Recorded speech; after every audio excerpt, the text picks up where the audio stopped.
Welcome everyone to the Real Whovians cast. I am your host, Matrix Lord 212, and right now I'm alone, but I'm waiting for Hayden to become available. He's going to do the cast with me. It is late. It's after midnight. It's 12:29 a.m. So, going to talk about Wish World until somebody pops in. I sort of thought that the episode for me was passing. Um, I gave it a 7. 6.5 is passing. Um, I didn't enjoy it as much because I felt that it was sort of like a Doctor Light episode because the Doctor didn't know who he was, so he wasn't being the Doctor, he was being another character, so to speak.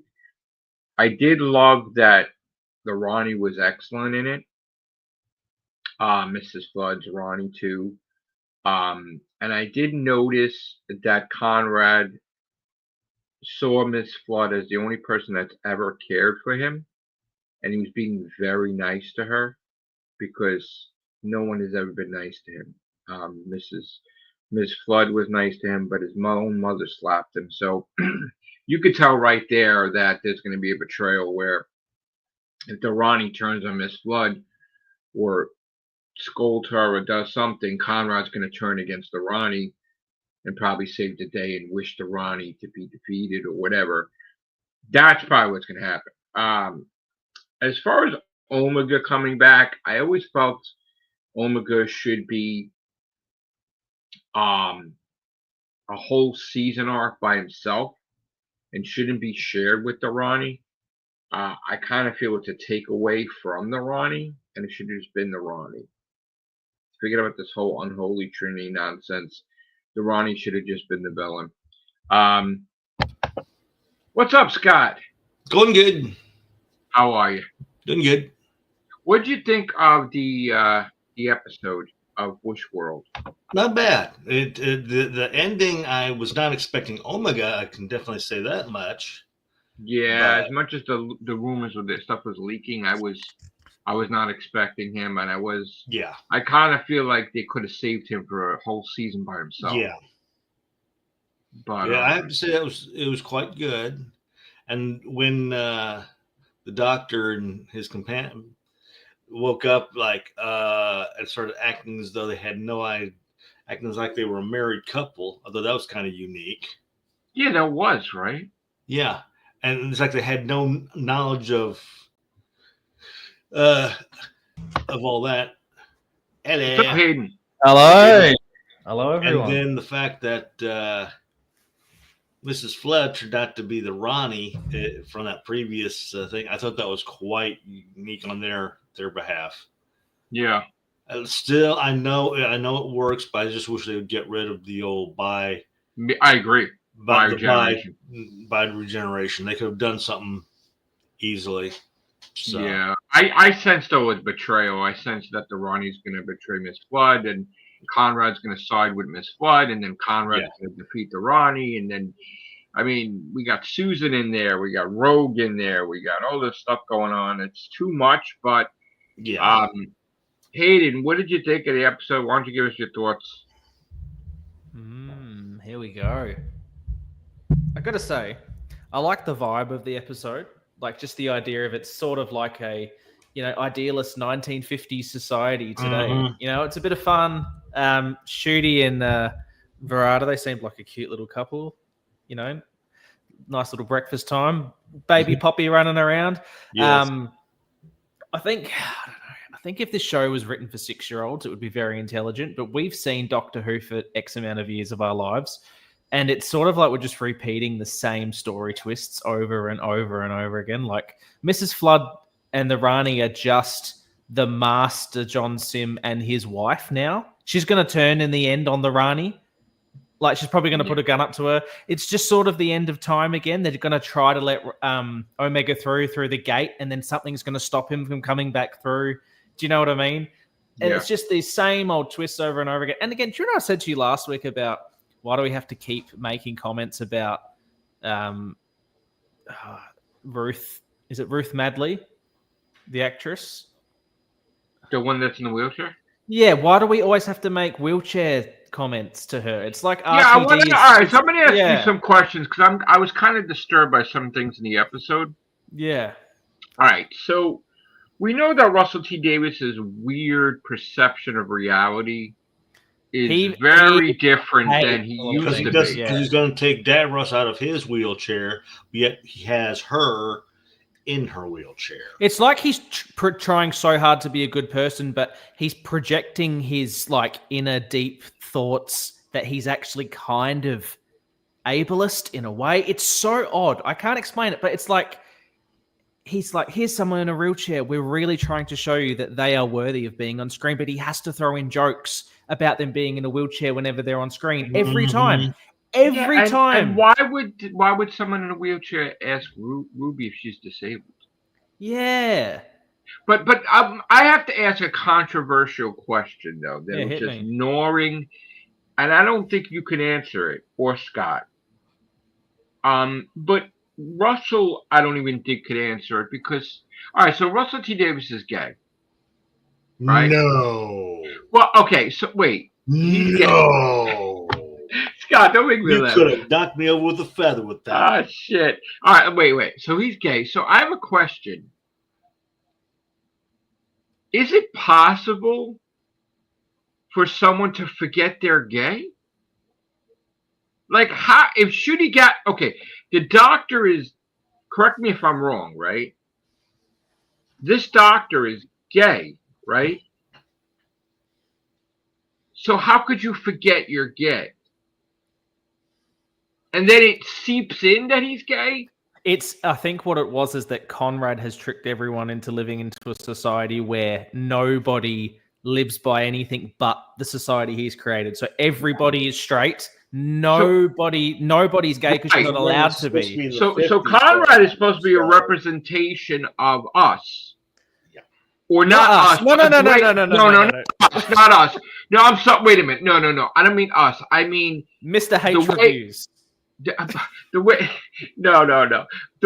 the way Russell sees people that's against his agenda. Yes. Not us. I'm sorry. Angry white guys on YouTube who want things to be how it not used to us be. White guys, but like okay. I just other white guys. It's late. I'm sorry, guys. It's late. First of all, I listen. I'm all about equality. Please don't take it the wrong way. I'm tired. Joe, answer me this question. All right. Okay, we're all for the progressive stuff. We're not like a lot of those other YouTubers, right? But how many white guys have been the heroes, or even just a regular good person in RTD second era of Doctor Who? None. Zero. Do you know how I knew? Do you know how I knew in Dot and Bubble that those characters were off? Because it was a group of white friends. I knew that there was something. Never had. It was he never does diversity. It's always a mixed group, and I knew Conrad. I knew Conrad was a villain straight away because he's white. None of the soldiers in unit are just standard white guys.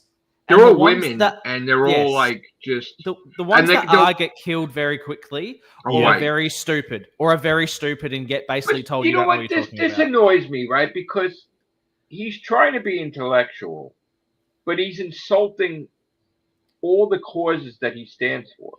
Right? He's gone too far. He's insulting gay people. Yes. He's insulting people with wheelchairs. He's insulting the female actresses. He insulted trans people by saying that the only reason Rose was trans was because of the meta crisis happening to the mum. So it's like, you're not really trans, it's just because of science. He insulted Millie Gibson because he fired Millie Gibson. And I'm sorry, but if you look at this episode, you can plainly see that Lucky Day was probably the first episode with Ruby Sunday. And then there was probably other episodes connected to Ruby Sunday, and she's the main star of the finale. And that he never changed the finale like he changed the other scripts. And Belinda was just there like a dumb idiot. Belinda should have been Ruby because if you notice, the only reason the space baby thing with Poppy works is because she said to the Doctor and Ruby, "Are you my mum and dad?" So it would have made sense in this episode that Ruby was the mum and the Doctor was the dad. Because correct. Yes. So that's why this is not working. When you try I know to this is not. Everyone. Listen, we know. No. Here, we know that that whole thing where she was fired was real. Okay, we know they filmed "Say Lucky Day," right? And then she pissed him off. He fired her, and that was sort of like Robot Revolution was done on the fly, instantly, rushed. It seems White very guy rushed, gamer, doesn't it? right? Lux felt like it was rushed too, right?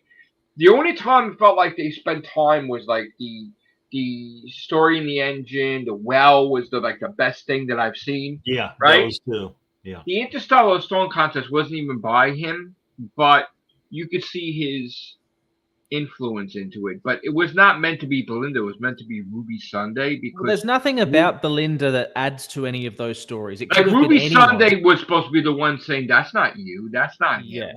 Because Yeah. how the fuck would she know, right?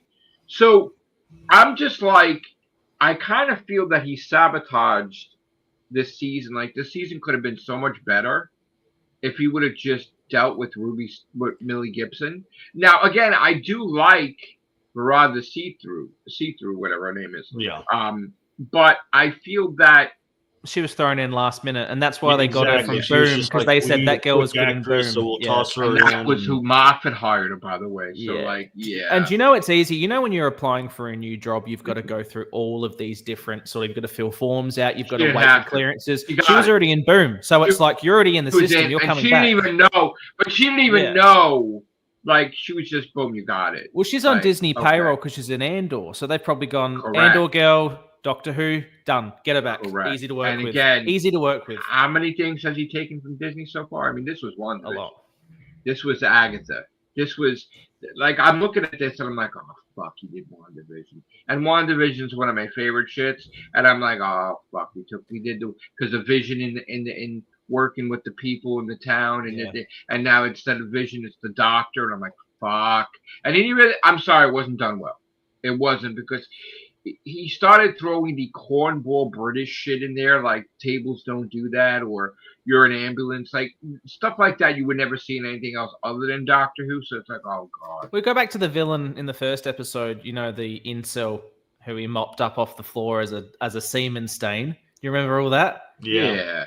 Well, guess what? He was in a wheelchair, but he said no villains were allowed to be in wheelchairs. Correct. All of a sudden. He's just contradicting them. I'm sorry, He's tried so hard to I don't know please what he's people trying to who do. might be offended. He's ended up annoying everyone. I Like, don't understand like what's going. You know what it is? And I said this to Scott. I said to everybody. I said season 1 and season 2 are going to be exactly the same because they filmed at the same time, right? Now, guess what? It is the same because it's sort of like, oh my god, is that Sutek? Oh no, it's not Sutek. It's Sutek Part 2. It's Omega. Like it And looks it's gonna be a exactly the kaiju. same. You gonna can be actually the kaiju switch the monster. titles around to first and second, and it wouldn't have mattered. It's the same shit. I told Joe No. this, Scott. I don't know if you know.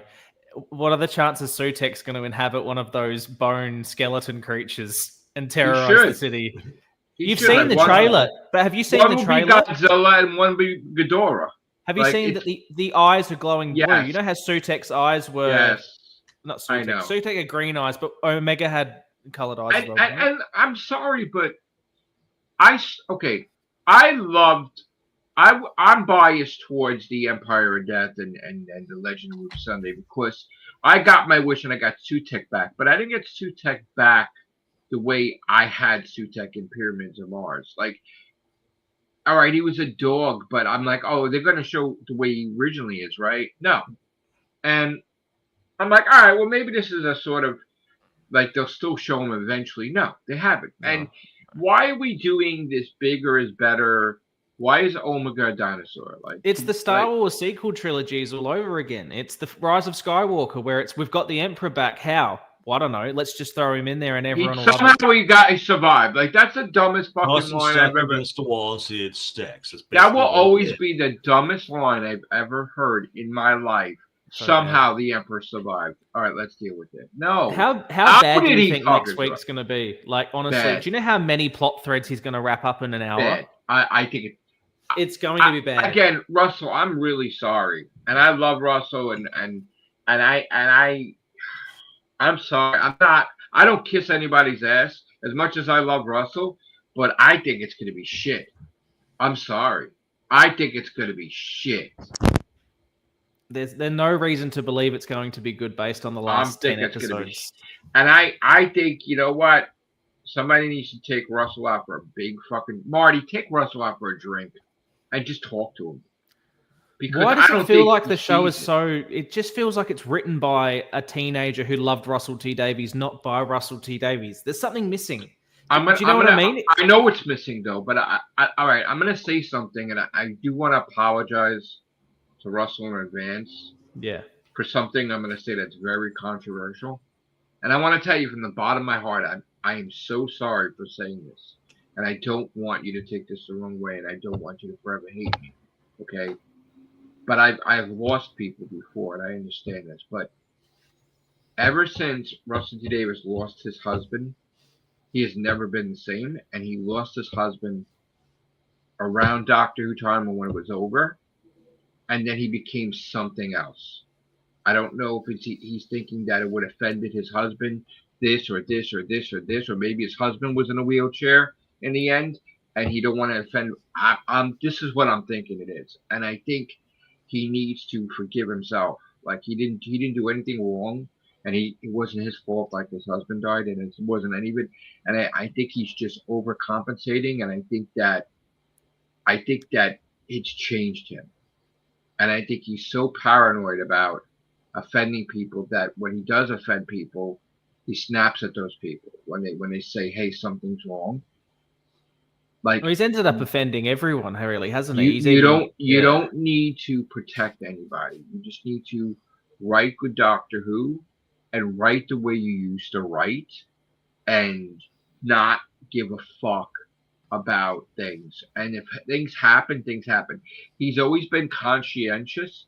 Even getting the job for Doctor Who, he almost lost it because he thought that Julie Traynor wasn't into what he was saying when she was just fucking pregnant and in pain. And I think that is the problem. What's up, Kay? So he almost lost his opportunity of running Doctor Who.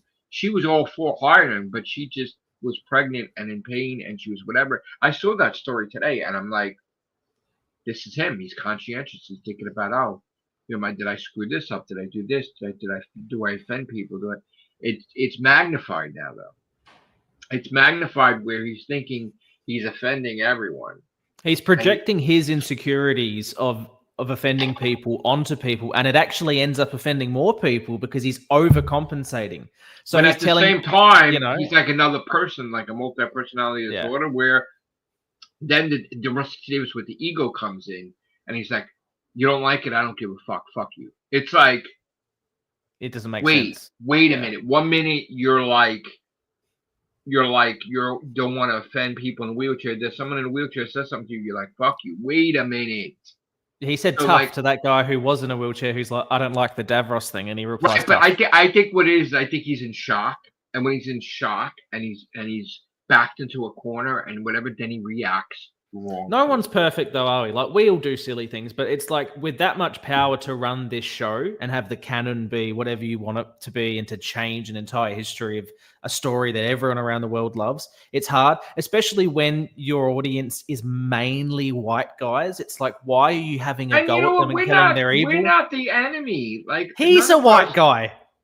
I know, and what the sad part is like he even doesn't even like Americans. He said in that gay speech he did, like he thinks we're the enemy. He thinks Trump is the enemy. Like, but instead of attacking, why don't you try to educate people and say, "Look, we still love you, but we just don't think your way of." That's not. But no, that's even worse. He's just trying to educate people with the message.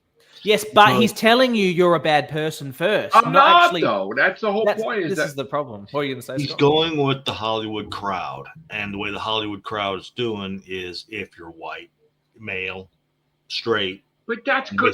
Disney's going away with that too, though. As a white, male, Christian, straight person, you're supposed to be the enemy of the world. But you know what, though? All problems that have occurred. That's all changing now, though, because you could see a systematic domino effect. Disney is even saying, trying to be nice to Trump and everything, and everybody's No, I changing. know, I know. And even the Democrats are like, "Oh, Trump's the greatest." They're going to be making money now, like they used to make money under Trump. So, like everybody, the world is changing away from that woke shit, and he's still trying to hold on to it. And again, I'm not trying to bash Russell. I'm not. I feel he's the perfect person that cares about Doctor Who. I don't want him fired. I want him to. But he's trying to appease. He is going to keep it. No one's going to fire him. But what he's trying to do is he's trying to appease the crowd. Yeah, but he doesn't need to do that. I don't think he's going to lose his.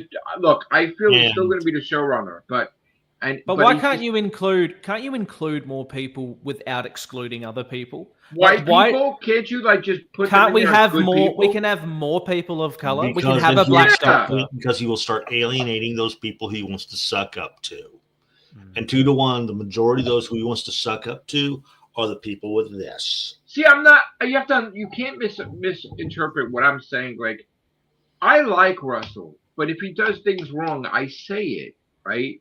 So I'm not. All this time, I'm not kissing up to Russell. I always enjoyed Russell's work, but lately, I'm finding that he's copying off himself. He's copying off of his friends. If Missy, I'm sorry, Missy. See, this is a Freudian slip. The Ronnie. If the Ronnie starts acting like Missy, I want to be your best friend. That's Moffat's storyline for the finale with Missy. No, she doesn't want to be his best friend. She's never want to be his best friend. She always wanted to do a science experiment. When he got in the way, her ego got in the way. And then when her ego got in the way, she was the very villain like the Master, where she trying to become the top. Because she always felt, because if you remember back, it was during the first time she was introduced. She thought their feud, the Doctor's, the Master's feud, were quite childish. Correct. But then when he pissed her off and he interfered and he broke her plans, then she's like, I'm going to screw with you as your top villain. Like, that was like, you know what I'm saying? Then she became a villain, like, I am your villain, right? Like, she made it known. I'm going to be the one that's going to break you.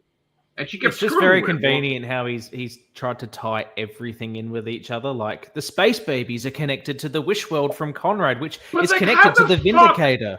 And she's like, I seen something, like Conrad's like, oh, she saw something in the history of Gallifrey. No, that's the Matrix of Gallifrey that was altered by the Valyard or altered by the Mask. It's bullshit. It's not real. You can't go by that. If this is a bad episode, right, and the BBC decide to put the show on pause, not saying, obviously, a lot of people have said the show is coming back in 2 years, but over the weekend, Variety magazine, even our Australian newspapers were publishing news that the show was getting axed. Obviously, I'm not saying that's true, right? But I'm just saying, if this next episode sucks and the show does go on a hiatus, it's going to be a very long time before it comes back. Okay, I'm gonna tell you my thoughts on this. And again, I don't care what Noel says of the TARDIS Zone. When he was like trying to talk to me like Darth Vader talking to Luke, like join us together. Like, why can't you join? Father. Yeah, no, he literally is like, I'll join us. You have to join us. Why are you against us?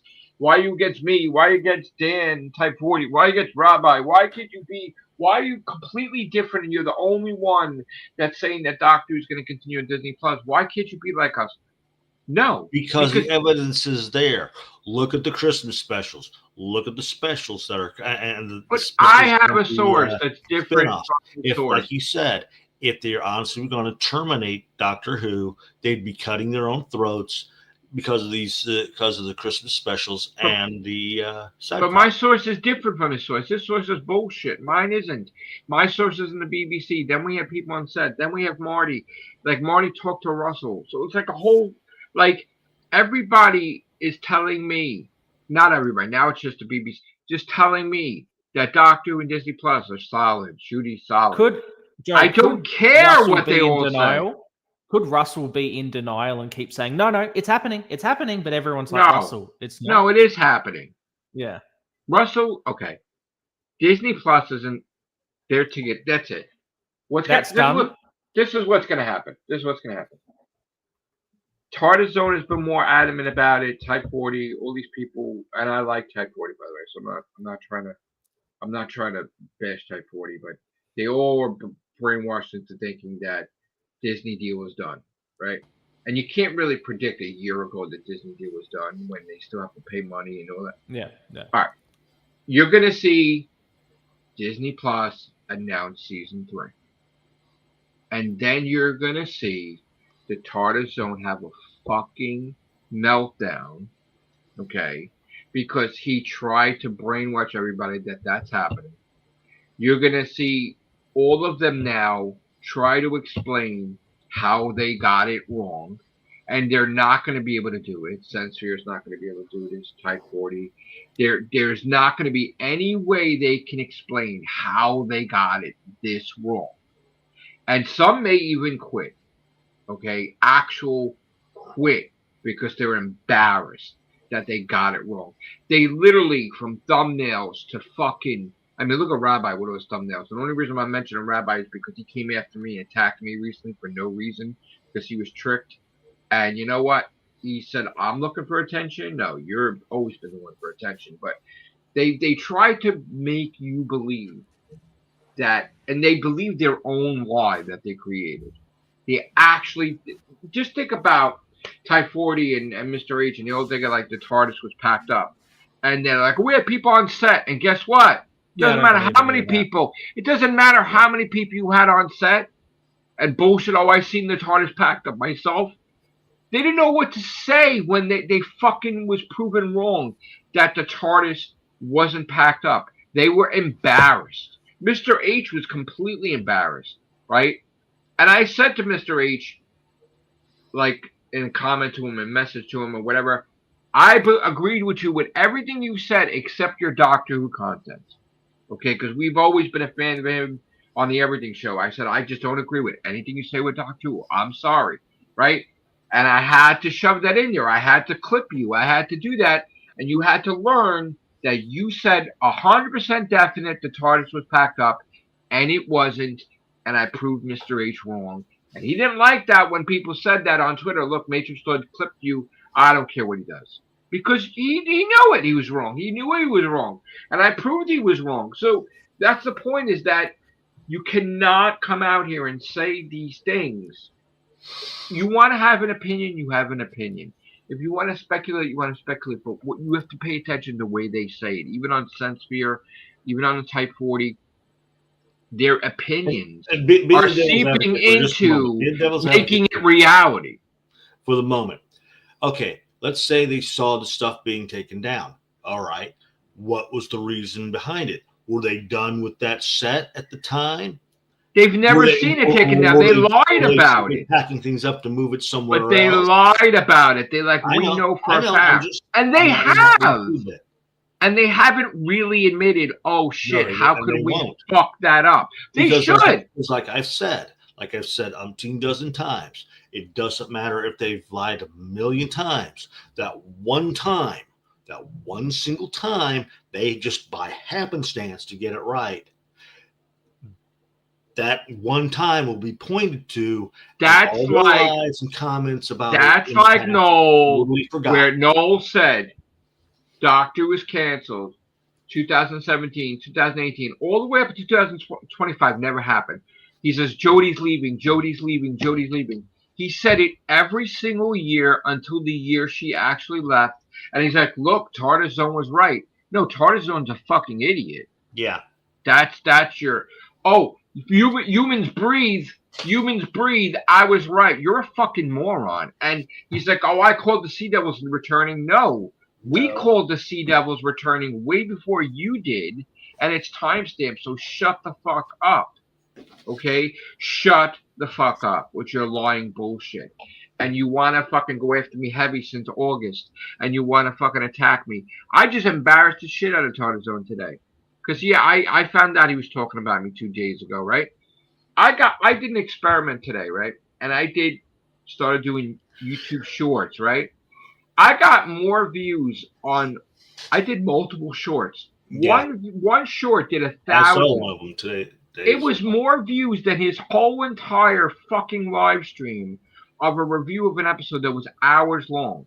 That he got 400 and what? I got 1,000, and I did multiple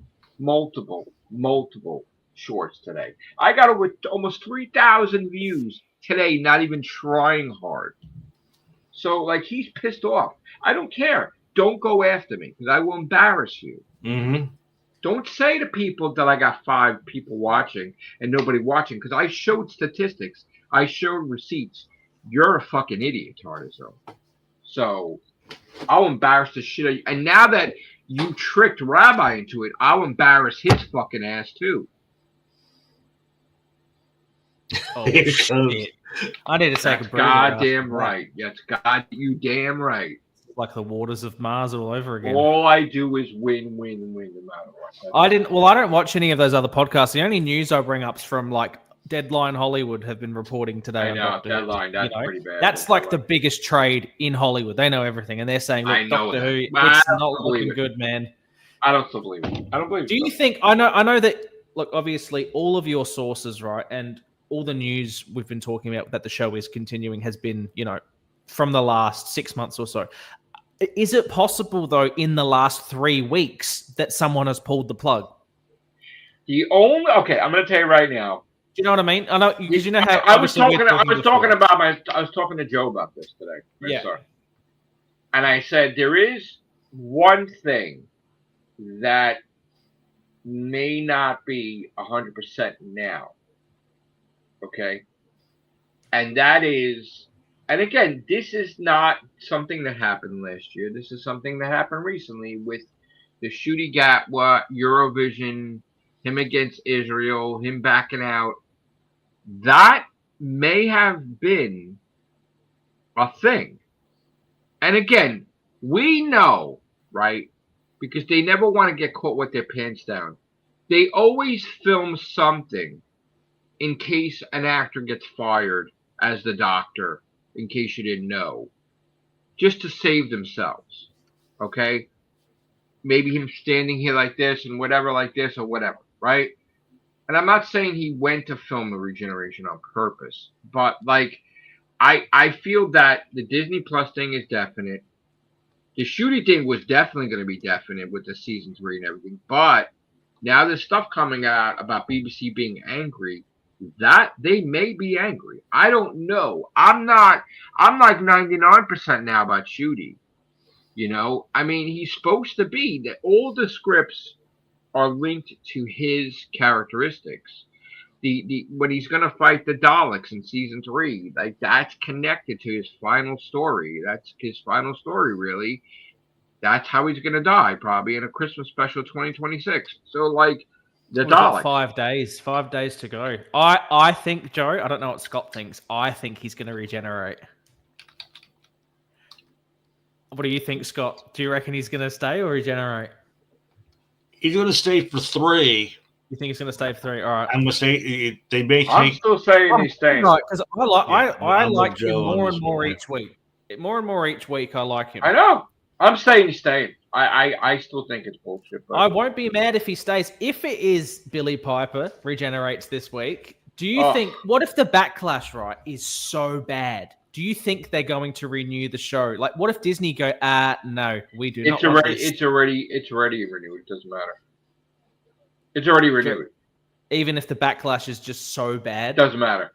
No, they don't care. No, they can't pull out. It's such a fucking success for them. Yeah.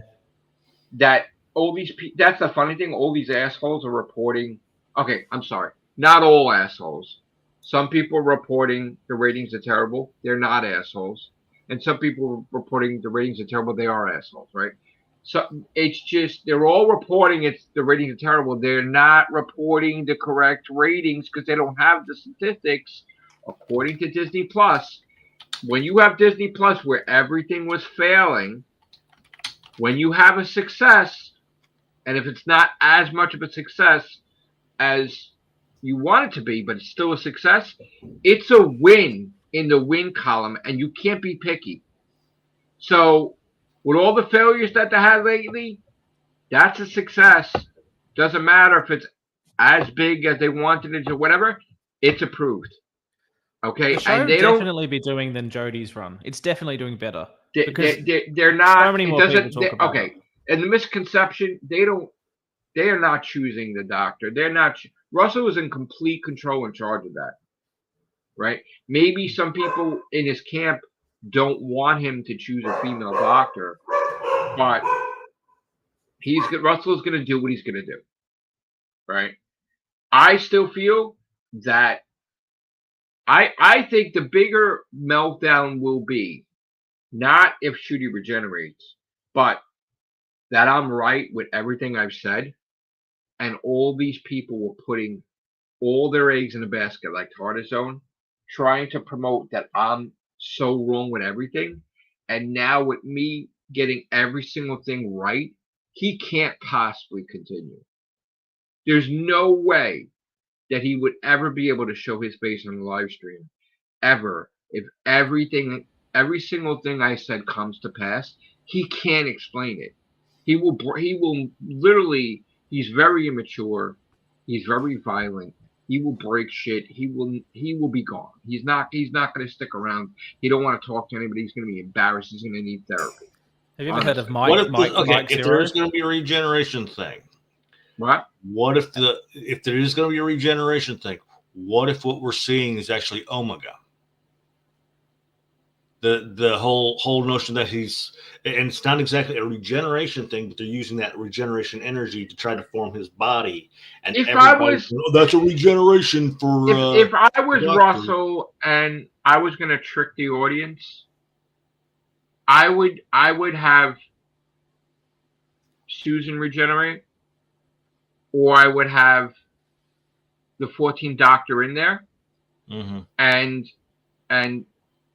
they both get hurt, and I guess Shooty goes into the 14, and then 14 regenerates, and it's Shooty, and that's like the fake out, meaning that they're never able to be separate, like they weren't meant to be separated, and they were both meant to heal, I guess, and then they were both meant to remerge.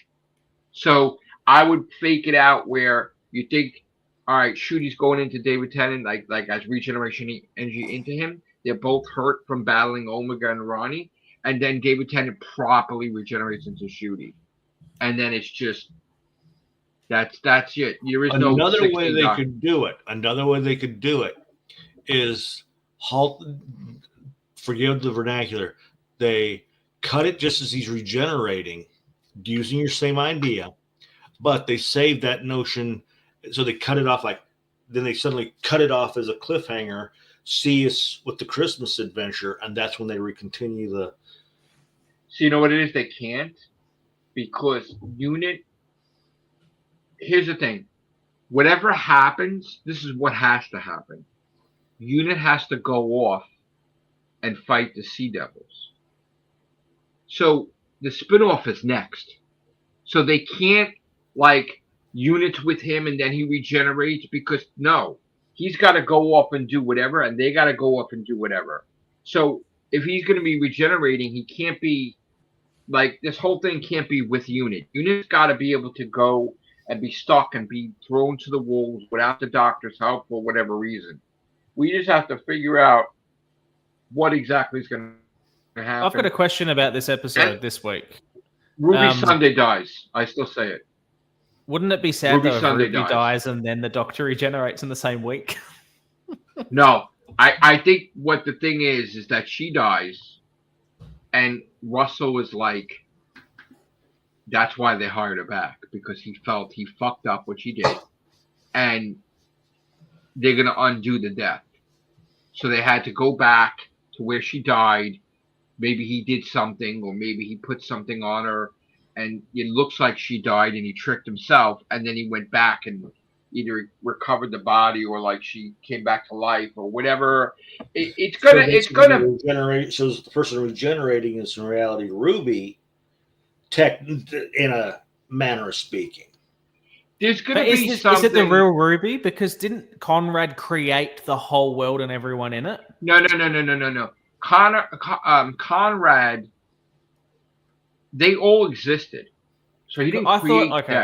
I thought he said he just created a whole universe basically from his mind. No, it's like you building a Lego set. Yeah. On top of a Lego set. And I took you out of the other set and put you in this set. So here's the thing, right? Conrad doesn't understand the disabled. So the disabled exists. Does Conrad know what goes on in America? No. So America exists, but he really doesn't know what the fuck. So the only thing he's doing is like stuff he doesn't know exists still. So in other words, He's basically taking what he read. He's basically Wikipediaing it.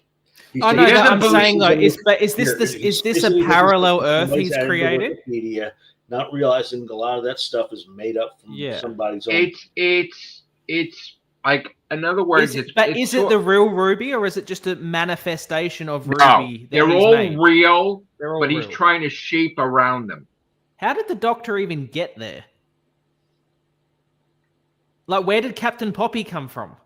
Okay, so let's just take this thing. Ruby, for some reason, is special because she can make it snow, right? So her father must be a fucking god or something, right? Has to be because they never really said the father, but they always said the mother, right?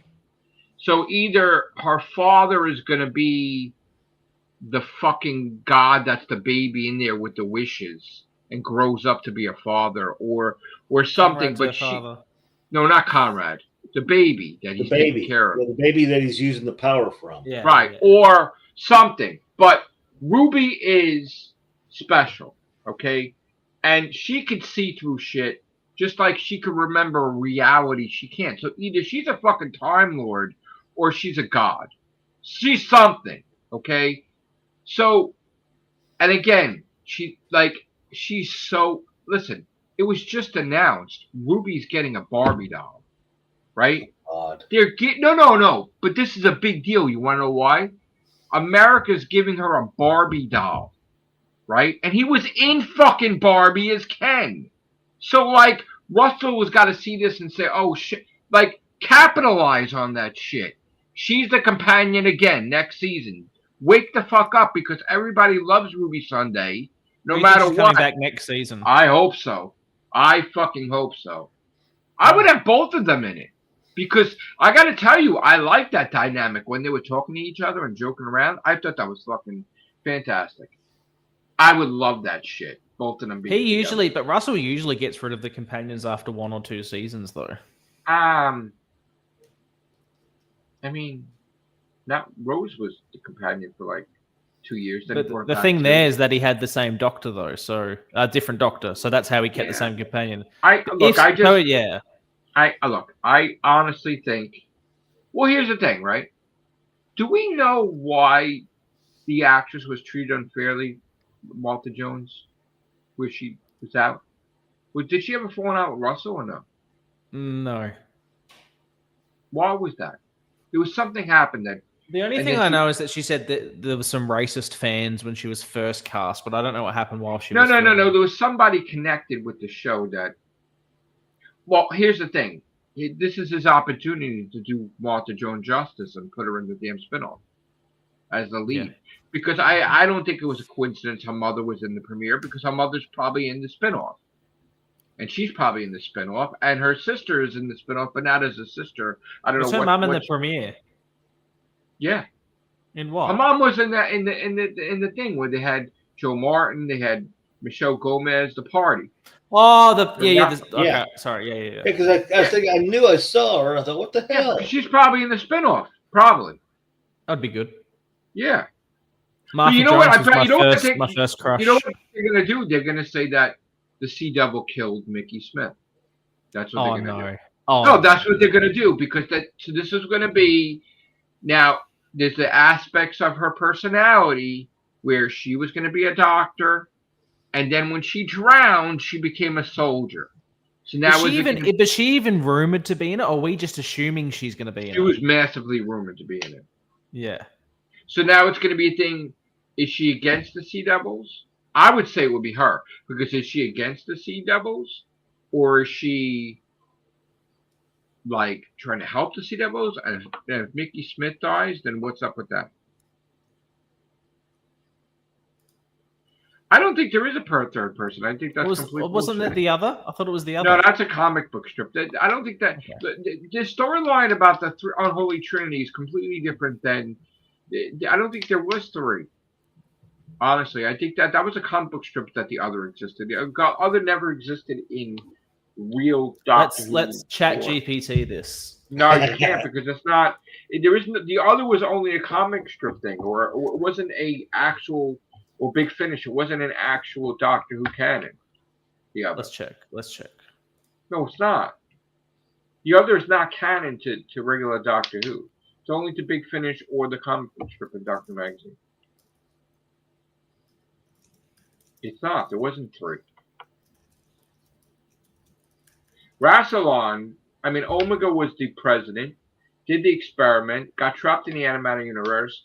Time travel was developed because of Omega. Rassilon became president because Omega was there. And if you think about it, I think they made it seem as though Rassilon had stolen Omega's. Rassilon right, made it. I've got the answer. You are right, Joe. He only ever appeared in the comics and the New Virgin novels. He's not that canon. was it. Not canon. So the idea was transferred into the Timeless Child. And the trilogy is an Earth thing, not a Timeless. I thought the Unholy Trinity is just Conrad, the Rani, and Omega. But that's an Earth thing, not. No, I'm talking about this story, the Unholy Trinity in this story. Yeah, it is. But as Timeless Society, there wasn't 3. Well, we never even spoke about that again after the 80s anyway. No, but again, so let me explain something to you. It's also, if you really think about it too, with the egos, Rassilon is responsible for Omega not returning. And there was always a Time Lord that was trying to get Omega to return because they hated Rassilon's fucking guts. And they tried to do it on the side, and Rassilon punished them. Or different things happened. So if Omega was back, he would be Lord President of Gallifrey, and Rassilon would not be. Because they held Omega in higher regard of Rassilon, right? And maybe he was a nice person until he went to the antimatter universe, and then he went nuts. But they liked Omega better than Rassilon. Rassilon was just a nasty fuck, a ruthless bastard, and that's why the Doctor became fucking Lord President. Yeah, because look when everybody was trying to seek Rassilon's immortality. Look what happened to them. Right, but that's why they loved the Doctor. They made him goddamn Lord President because he was way better than them. So there is no 3. And as far as Tecteun goes, when it concerns time travel, I think that she tried to make it like she was the fucking one. She's a senile time lady bitch. That's it. She's not anything. She's not. I don't think Russell cares about canon anyway. He just seems to do what he wants each week. He does whatever the fuck he wants, honestly. Yeah. He really wants. Well, that's the thing that bothers me, though. I was talking to Joe about that. I'm like, you better not make it like Poppy's the daughter, and then the granddaughter comes after. And what was that line at the end? What was that stupid line right at the end? Poppy is my daughter is real. Because of the stupid thing that Russell created, that the granddaughter came before the son or daughter. No, I'm saying why? What did the Doctor mean at the end when he was? Because the children are out of order. So in other words, are you saying Poppy's actually the Doctor's daughter? Probably, and then Susan's from her. Because this is the thing. Russell is literally making it like shit's out of order because of time travel, and that's not the way it was originally intended. Is he going to raise Poppy, or is he a deadbeat dad who just leaves her on a ship somewhere? At some point in time, he's going to find out that Poppy has a daughter. Is River Song the mum? No. No? No. Who's the mum? Well, let me just put it to you this way. Oh, come on, you can't do that. You got to tell me. Come on. I am. Oh, good. Thank you. I'll grab a snack. I mean, it's not definite, but Clara was a Time Lord. Clara was a Time Lord in one of her forms. He did not procreate with Clara. Come on. Wait a minute. Clara was there telling him what TARDIS to choose because she's a Time Lord. Who do you think listened to Clara to tell Rassilon to give the Doctor regenerations? Clara listened to Clara. And Rassilon died, give him regenerations, and Clara decided of the Gallifreyan Clara that he's got unlimited regeneration. She made it unlocked. So if Clara could regenerate, that could have been his fucking wife and the mother of his children. So you're saying Clara there's a black Clara now in one of her generations, and they had a baby together? Because they have a black baby, so they had to have been a black parent. I have no idea. Someone had a really bad theory, and you're going to freaking hate this, but you know what? It's right up there with a Russell. He said, this is what the theory said today. What if bi-generation is how the Time Lords procreate? There's no male and female making a baby. It's you bi-generate. That's how you get a new Time Lord. That would be the worst.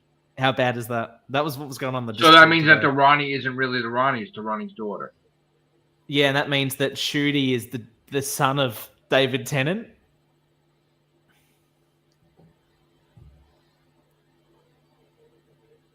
Was the Doctor's mother the timeless child, and the Doctor bi-generated out of her? Well, let me just ask the question. The reason why nobody would want Omega to come back is because the antimatter universe made him fucking insane. Yeah. Where he believed himself to be God and create and destroy whenever he had an itch. So now, because he got that much power, if he came back, he would not be able to relinquish that power. He would want to be the Lord President of Gallifrey, but still have the godlike powers he had in the antimatter universe. Sort of like Rassilon having the glove and being all-powerful to be able to do anything. So once he got a taste of that power, he would never be able to relinquish it, and they would have to basically erase his memory, but good luck with that. So that is why I guess they tried to do that with the Doctor and erase the Doctor's memory and raise the Doctor again and whatever, because it still didn't work. So the Doctor turned out to be the Doctor still. So like when Tecteun tried to do it. So like I don't have all the answers, but that's the only answer I can come up with, is that why they don't want Omega back. It's because even the way he talks when he's coming back, I am Omega, I am the god of everything. Like, he's nuts. Batshit. Remember, he also came back in the Arc of Infinity, and he couldn't hold himself together. He's batshit crazy. Yeah. He's batshit crazy. Has he been in 3 stories or 2? 2. Yeah. But This is the unholy trinity of the Omega trilogy. will it just be the end of time where they try to get him through the gate, and then Mrs. Flood stands in front of the Doctor and is like, "No, for Gallifrey." Well, oh my god! I figured it out. Oh my god! The Rani's going to try to kill Ruby, and Mrs. Flood's going to step in front because she was Ruby's neighbor for so many years. Ruby is what's going to stop Mrs. no, Flood. Ruby's going to die. Oh my god! This is terrible. I still feel This show sucks! Well, please, at least don't say, hey, if I wasn't the 14th Doctor, then the Toymaker wouldn't have been free from the realm, so I'm just going to prevent the regeneration of the 14th Doctor and regenerate from Jodie. How can this stupid salt have ruined Then you the would whole have to story? erase season 1 and 2 then. Completely. Bloody Mavity. What was this? Salt has ruined the whole show. Him sprinkling that line of salt at the end of the universe. Yep. He let the gods through. He let the stupid Rani through. Now he's got a kaiju Omega running through. And they're actually making it that David Tennant fucked up. Like, the Doctor, like, you fucked up. He sprinkled because salt. he's a white male.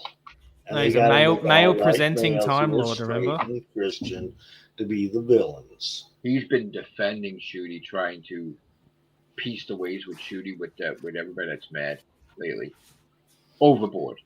I don't think Shooty deserves any flack. Shooty hasn't done anything. I don't think so. Well, see, here's the thing. We don't really know why the fuck he stepped out of the Eurovision thing. People are making up shit. I don't even know if that's true. Like, he just, like Well, was against. the only thing is his- if Deadline are reporting on it, that's pretty big. Yeah, but I still think this is a situation where the reason why I say it's all bullshit, right? I have one reason why. Ready? Ready? I'm ready. Away. I'm ready. What was the one instance in history of the world where every single fucking organization and every single person got something wrong? The COVID vaccine. No. That Donald Trump would not win the election. Correct. Here we go. Correct. That happened twice. That happened both elections. Every single fucking person that was against Trump said it. And they were all wrong. The most trustworthy, everybody, and you know what? Not for nothing. I'm sorry. I voted for him. And I wanted him every single time. And you know what? I don't care. Sorry. And guess what? I knew that he's the right person for the job. And I knew that they're all full of shit. And I never believed them when I was watching them. And you know what? Same instance here. I don't believe any of it. I don't care if I don't care if any fucking individual is trying to say that Shooty's gone and regenerating. I don't fucking believe it. I don't believe it. And they're all going to be embarrassed. You're gonna see this is worse. You don't understand the ramifications of this. When Wall Street crashed, what was it, Scott, in the 80s? Yeah. Or 90s?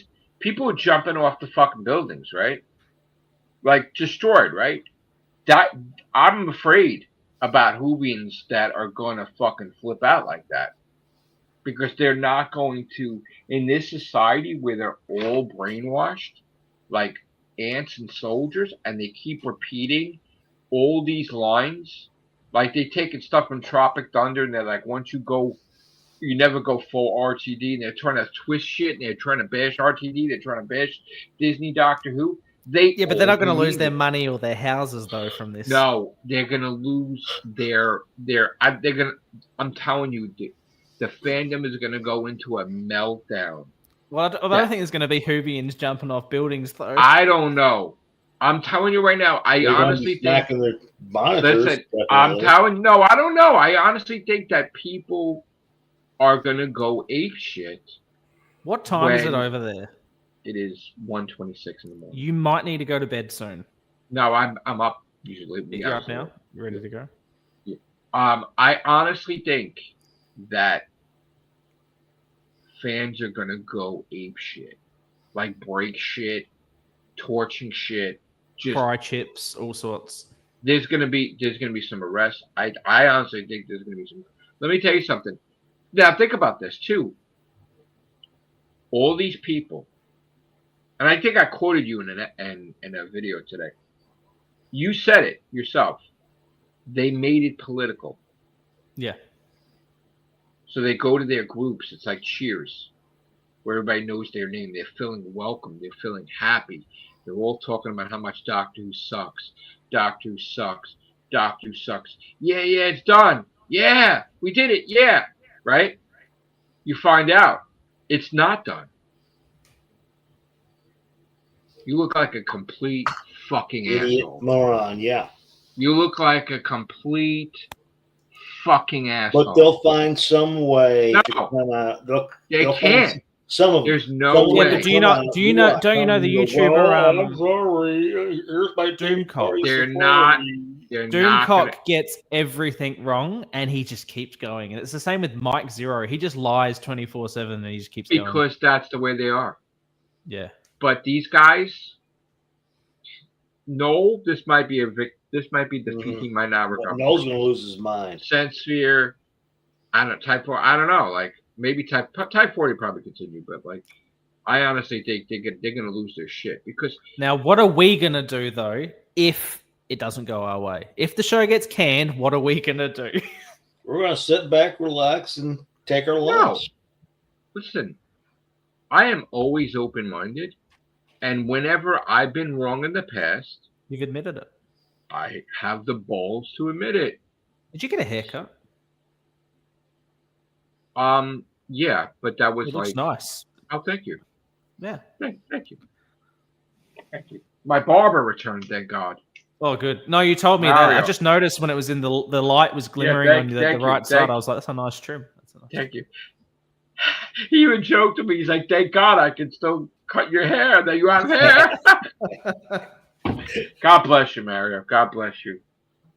Was he in his 80s? My God. Been cutting my hair since I was fucking 5. Shit. That's a long time. That is a long fucking time. Do you get an espresso when you sit down for your haircut? I wish. No. Do you drink coffee? Yes. How do you have it? I have it with 3 Splendors. Yeah. And Coffee Mate, the creamer. Like the Yeah. powder. But before it was Sweet and Low. Do you grind your own beans at home? We have the Keurig. Oh yeah. I love the Keurig. That my sister gave me the Keurig, and it was the greatest goddamn Christmas present I ever got in my life. I love Comes that out machine. nice. I love that machine. Oh, that's like introducing us to the iPhone, the Keurig. That was. Do you have a milk frother? Does your milk get frothed? No, I don't have that fancy shit yet. No. I've got my coffee machine. Was $3,000. Oh, I believe it. Yep. And you pull the beans in the back, and it roasts the beans up beautiful, and it's got the milk compartment. It froths your milk up. It makes a cappuccino. Listen, I'm not technologically savvy, so Joe explained to me the YouTube shorts finally fucking sunk in, and I'm doing YouTube shorts today, and I'm making thousands of views, and just fucking doing a minute worth of work while Tardisone's doing 3 hours and can't even come close to it. You know what? That makes me want a coffee. On my phone, I can actually. Well, don't you see I have the coffee lessons? I've never seen the coffee lessons. Jesus Christ. Me, coffee and a cake. You know how all that shit started?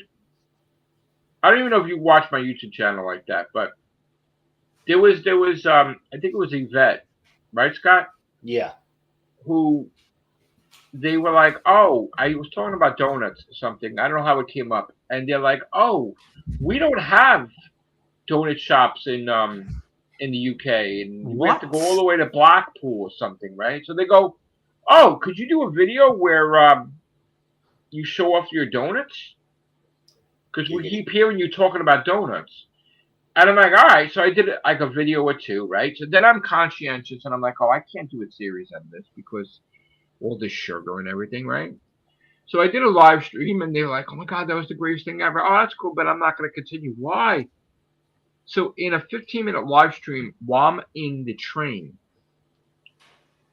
they paid me $500 in the fucking live stream to eat donuts. And I'm like, the donut's like $1. Okay. All right. And I did it like a joke, right? And I'm like, oh.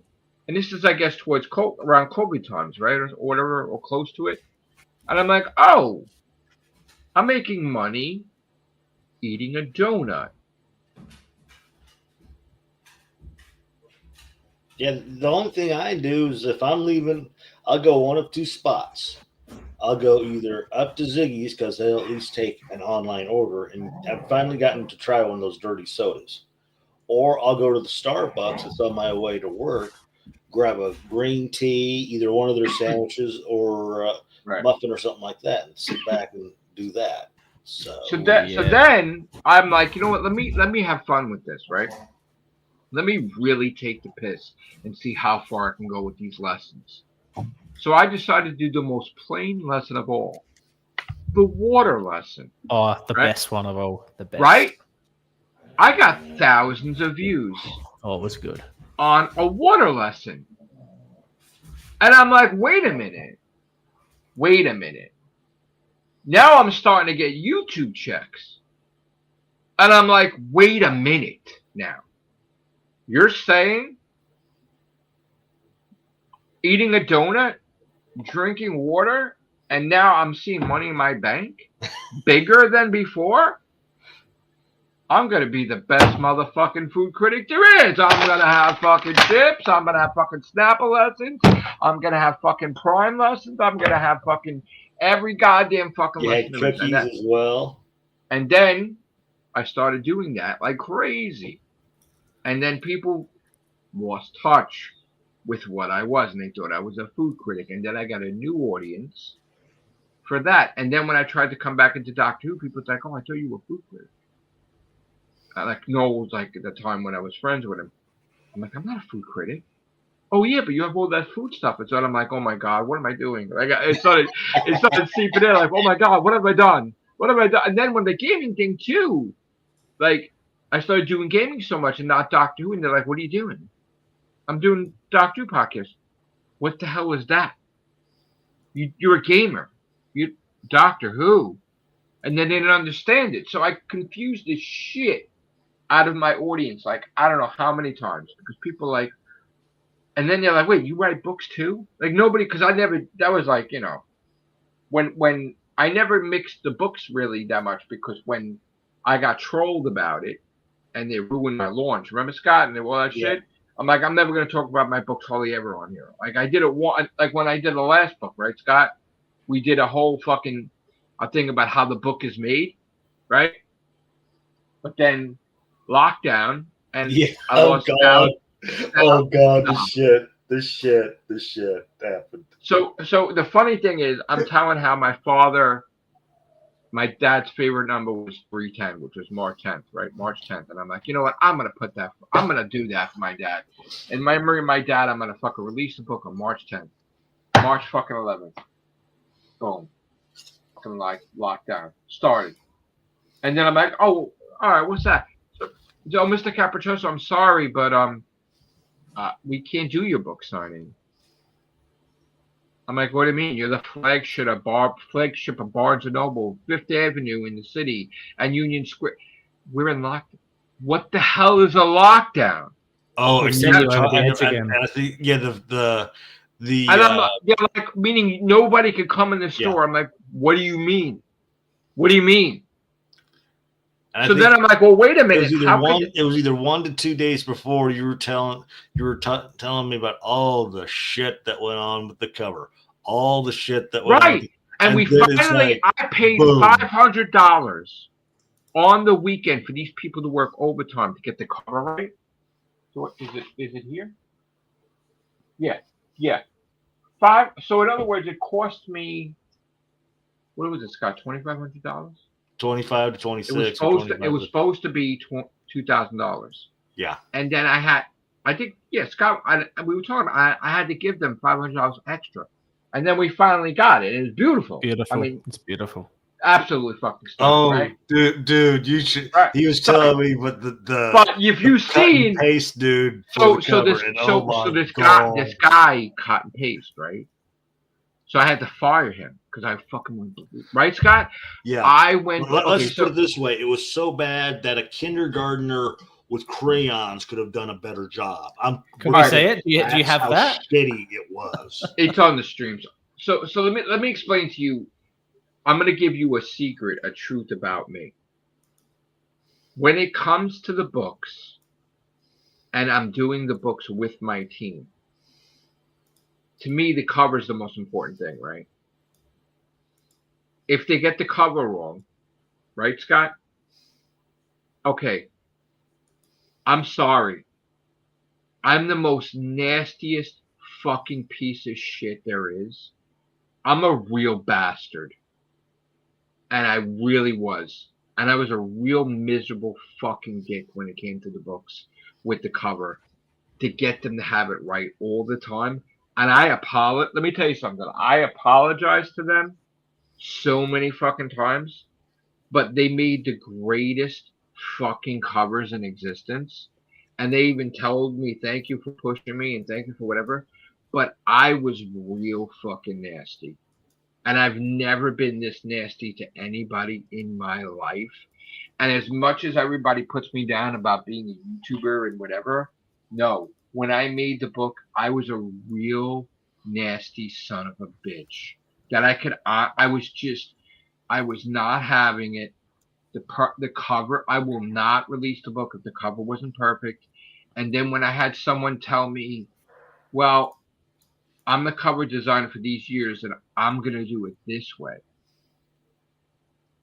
And I'm like, what? He's like, yeah, this is what we're doing and you're not going to do any more covers. This is what the final one's going to be. And I'm like, you're fucking fired. And then I had a whole thing with my thing. And I'm like, listen, I'm doing what books with you? And that was the year. I remember I did 5 books in 1 year, right? I said, I'm going to do all these books with you this year. Guess what? I ain't going to do not one fucking book. So each book was $2,000. I was a district manager then, so I spent money, right? I said, if you don't fire this guy, I won't do shit with you ever again. Like, meaning not fire him from the company, but fire him from the project, right? And he was done. He was fucking done. And they gave me somebody else, and I went, yeah. But when it came to the covers, no, I was a beast. I had everything. Had to be there's Matrix Lord right there. I do not want to work with you. You sound terrifying. Look at that. And by the way, it's good. No, I'm showing Matrix Lord on it, right? It's good. This was before I was a YouTuber. I put that in there so I would legally have the fucking right to it. So nobody could pull some shit with my YouTube channel. So. And all I wanted to know was, do you like coffee? Yeah, I know. So yeah. So anyway, yeah, I know. That's fun. So you know how I remember your last name? How? Cappuccino. When I order pizza, pizza capricciosa. Yes, there is a pizza capricciosa, right? It's my favorite. It's my favorite. With an A in the end instead of an O. Yeah. It's the exact spelling of my name with an A instead of an O. That is a real pizza. Yep. I'm wondering if my ancestors created that. It's awesome. It's like it's so good. It's got olives. Did I ever tell you the story about my family? You told me a lot. Did I ever on the air? Did I tell you? Strict on the air. I did. Yes. About the strict thing about the name Capriccioso and how when they wanted to shorten it to Caprice in the bakery, that the family saw that as a fucking like a thing, like a disownment of stuff, and the brothers was all because they're like, if you're gonna be lazy and you're gonna cut the letters to save money for a sign or what, right? It's like fuck that, That is just my name was very, that was it. Beautiful. It's a delicious pizza. It is delicious. And you've got to find if it actually is related to that. I know. Well, there's music composers famous Capriccioso I've heard that. I don't know if we're related, but you can look it up. But I'm kind of the last of my kind now. So, well, my kids are the last of the Tom ones. Rondo Capriccioso. Yeah, that my sons Joseph and Anthony are the last Capricciosos. Yeah, that's it. It's over. Well, maybe not. We'll see. One day. So Wishworld, overall, I'm going to give it a solid 6 out of 10. I would say it was, the uniqueness was kind of fun, like the first 30 minutes. The exposition and all of the coincidences was so stupid and silly. Like the actual idea the Rani has is like written from a child's book. It's just so stupid that the Vindicator created a web around the universe of billions of energy waves that could create the wish world, that we could rip a hole in reality if broken. It's like, what the hell are you talking about? And the guy was conned into gaining all that energy, trying to get back to 2025. Yeah. I'm going to say, though, that his performance when he said, I am the doctor, gave me chills. Like, I love that. It was good. That's why I give it a 6. That's why I gave it a 7. And the CGI was good. I gave it a 7. The Rani flying around like Mary Poppins. Yeah, that was cool. Yeah, that's fun.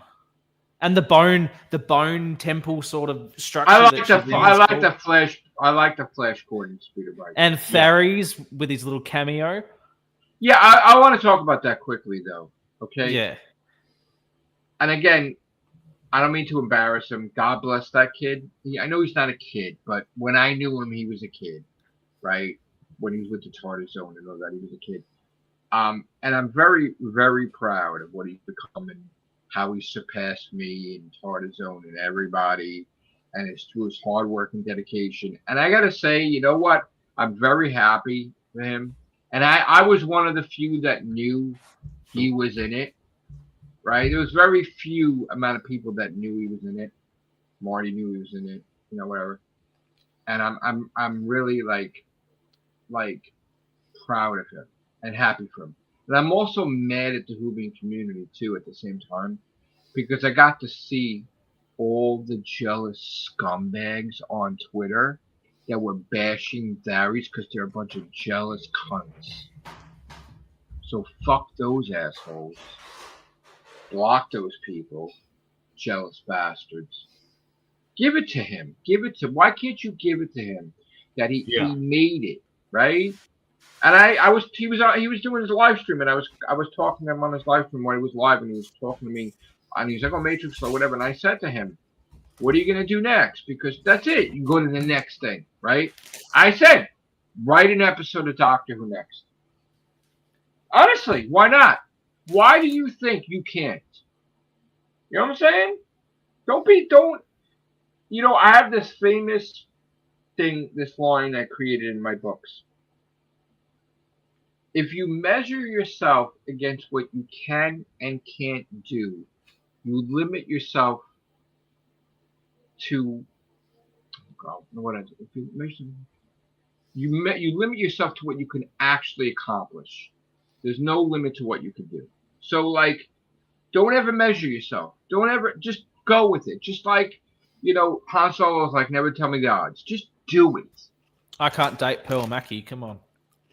Just don't think about it. Just do it. Darius, just write a fucking episode of Doctor Who. You already fucking met Russell. You already know Russell, and just fucking submit it in. That's just it. write one. Just do it. I'm emailing Pearl Mackie right now. We're going out to dinner. It's happening. What? You want to know something funny? Yeah. Marty was with Pearl Mackie a couple months ago. What? And he didn't give her my number? And he was with Susan. He just shared a picture with me today. He fucking took a picture with her. I'm like, Jesus Christ. He sees Russell every month or every other month. Oh my God. He was with Shooty and Belinda. I bet he smells fantastic. He must smell really good. Who's Shooty? No, Marty. Oh, probably. Shooty probably smells good, yeah. I'm eating Doritos at the moment. I was wondering why I was hearing bags open. I have chips if I want chips. They are good. Listen to this. Look at the snacks I got. I got cheese doodles. I got fucking, oh my God.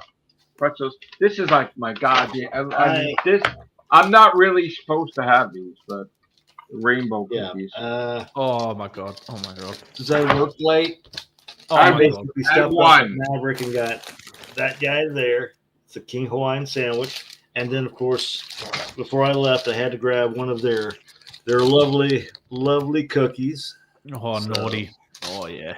Oh, I love a cookie. But nowadays, I'm trying to go with the water and the zero sugar. Just eat a cookie on camera, do it. And the zero sugar.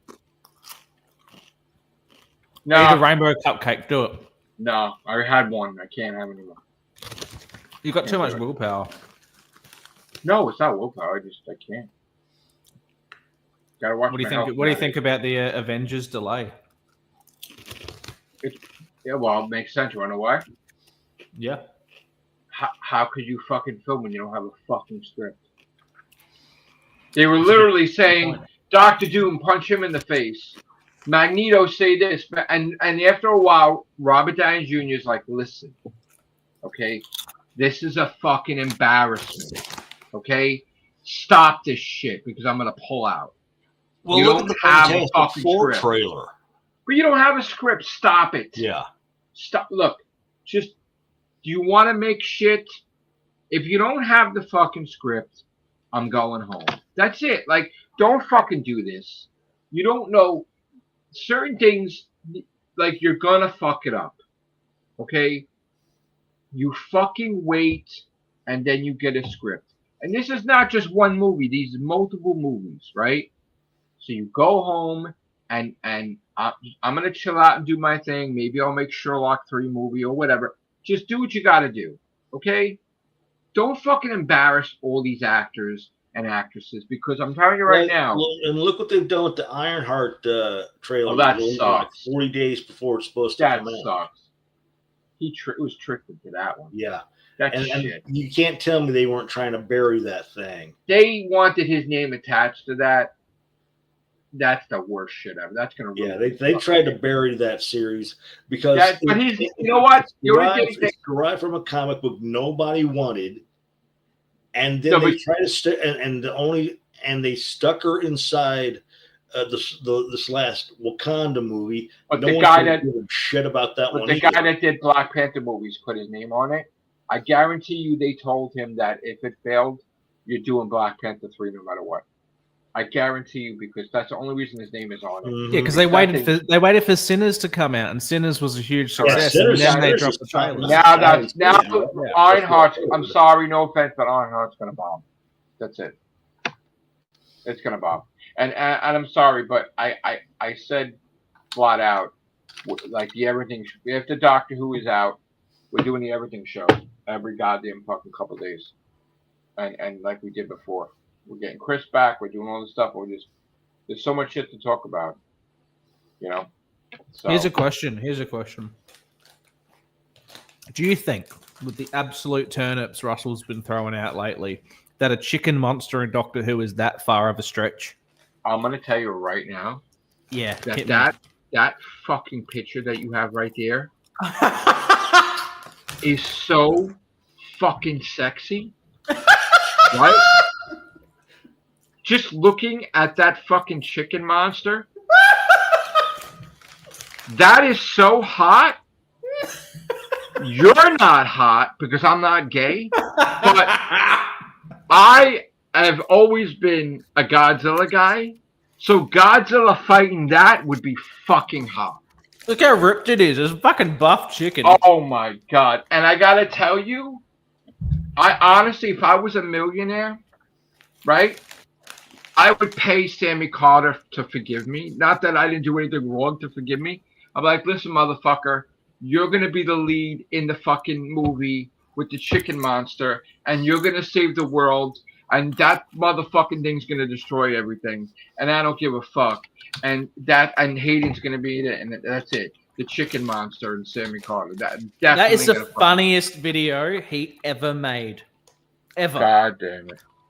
The funniest video I've ever seen is him going, there are no such thing as chicken monsters in Doctor Who. That looks better than Omega. Yeah. It does. Omega looks like shit. The dinosaur Omega. Looks like shit. It's a good looking chicken. Like, who would have thought a chicken monster could be so scary? I just want scrambled eggs right now. Like, that's it. That's it, man. Why does the Doctor never go to Australia? He never goes to Australia ever. Look at all the damn spiders and things that can kill you. Do you know how great it would be if he fought, if the Doctor went back to New York City and fought the Weeping Angels and Chicken Monster? No. Think about this for a minute, right? I'm talking no fucking tax write-off in the UK and Austria. I'm talking actually filming in New York. Episodes, right? Do you realize how the ratings would go through the fucking roof if he's battling the Weeping Angels in all these fucking New York landmarks and the Daleks and Davros, and it's a whole thing. Shows up. It's a whole thing explaining why he can't go to New York. What the fuck? Like this blackout period. Like, do you realize the way it would look in Disney Plus money and the special effects? It would be ridiculously ratings through the fucking roof. Let Moffat write it. It would be fucking insane. Goddamn insane. In Times Square, all the fucking lights, all the fucking monitors, the fucking Daleks are like, exterminate, blasting the fucking screens. The doctor running up the stairs in Times Square with the fun signs. Jesus Christ. This shit would be ridiculous. Ridiculous. In Grand Central Station battling the Dalek. Come on. Having the Weeping Angels and the Daleks in the same fucking episode? That would be fucking insane. I wrote a Children in Need sketch the other day. Did you? So the doctor reprograms 1,000 Daleks, right? Yeah. And he basically starts his own business as an intergalactic plumbing service. And the Daleks just start becoming a plumbing service for people who need their toilet repaired. I actually wrote a treatment too. It's funny, isn't it? I might say something on here about it. Maybe I should say what it is. You're clearly going to say what it is. All right. So if I was doing a doctor... Like, how long do I need here? Because I'm going to go to the toilet. Explanginate? Or... Go to the toilet. I know. All right. Go to the toilet. Yeah. I'll do it when you come back. I have a great fucking Dalek story. Fucking hysterical. Would be the funniest shit, but then turn into almost like a horror thing, like scary shit. Instantly, because things would go bad. It would be funny in the delivery, but it would not be funny for the human race. Let's put it that way.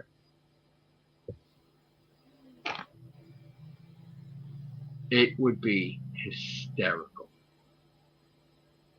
And you know what? I'm going to say this, just like I said the thing with Darth Vader that time, that they could take it, remember? And it just miraculously looked like what happened in Rogue One, right? Like, that's exactly what I said. But Russell, you could take this, and you can make it an episode for free, and you don't have to mention me, period.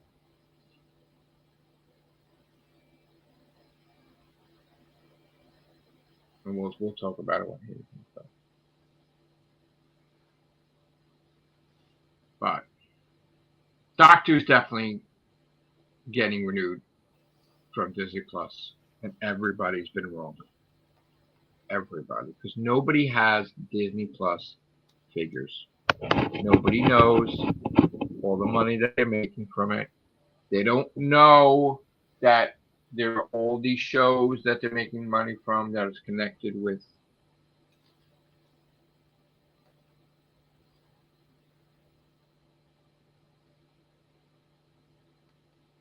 What happened? He's not a gamer. That's funny, that picture, because Paul, weren't you somebody else? Weren't you Mr. Groove or something? Like that face looks familiar.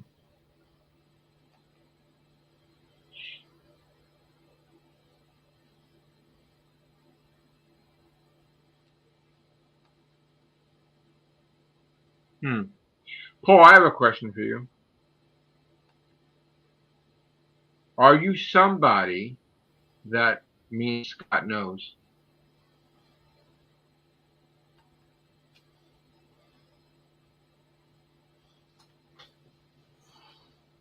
You think what I'm thinking, Scott? Paul, are you somebody that me and Scott knows and you're hiding behind a different account?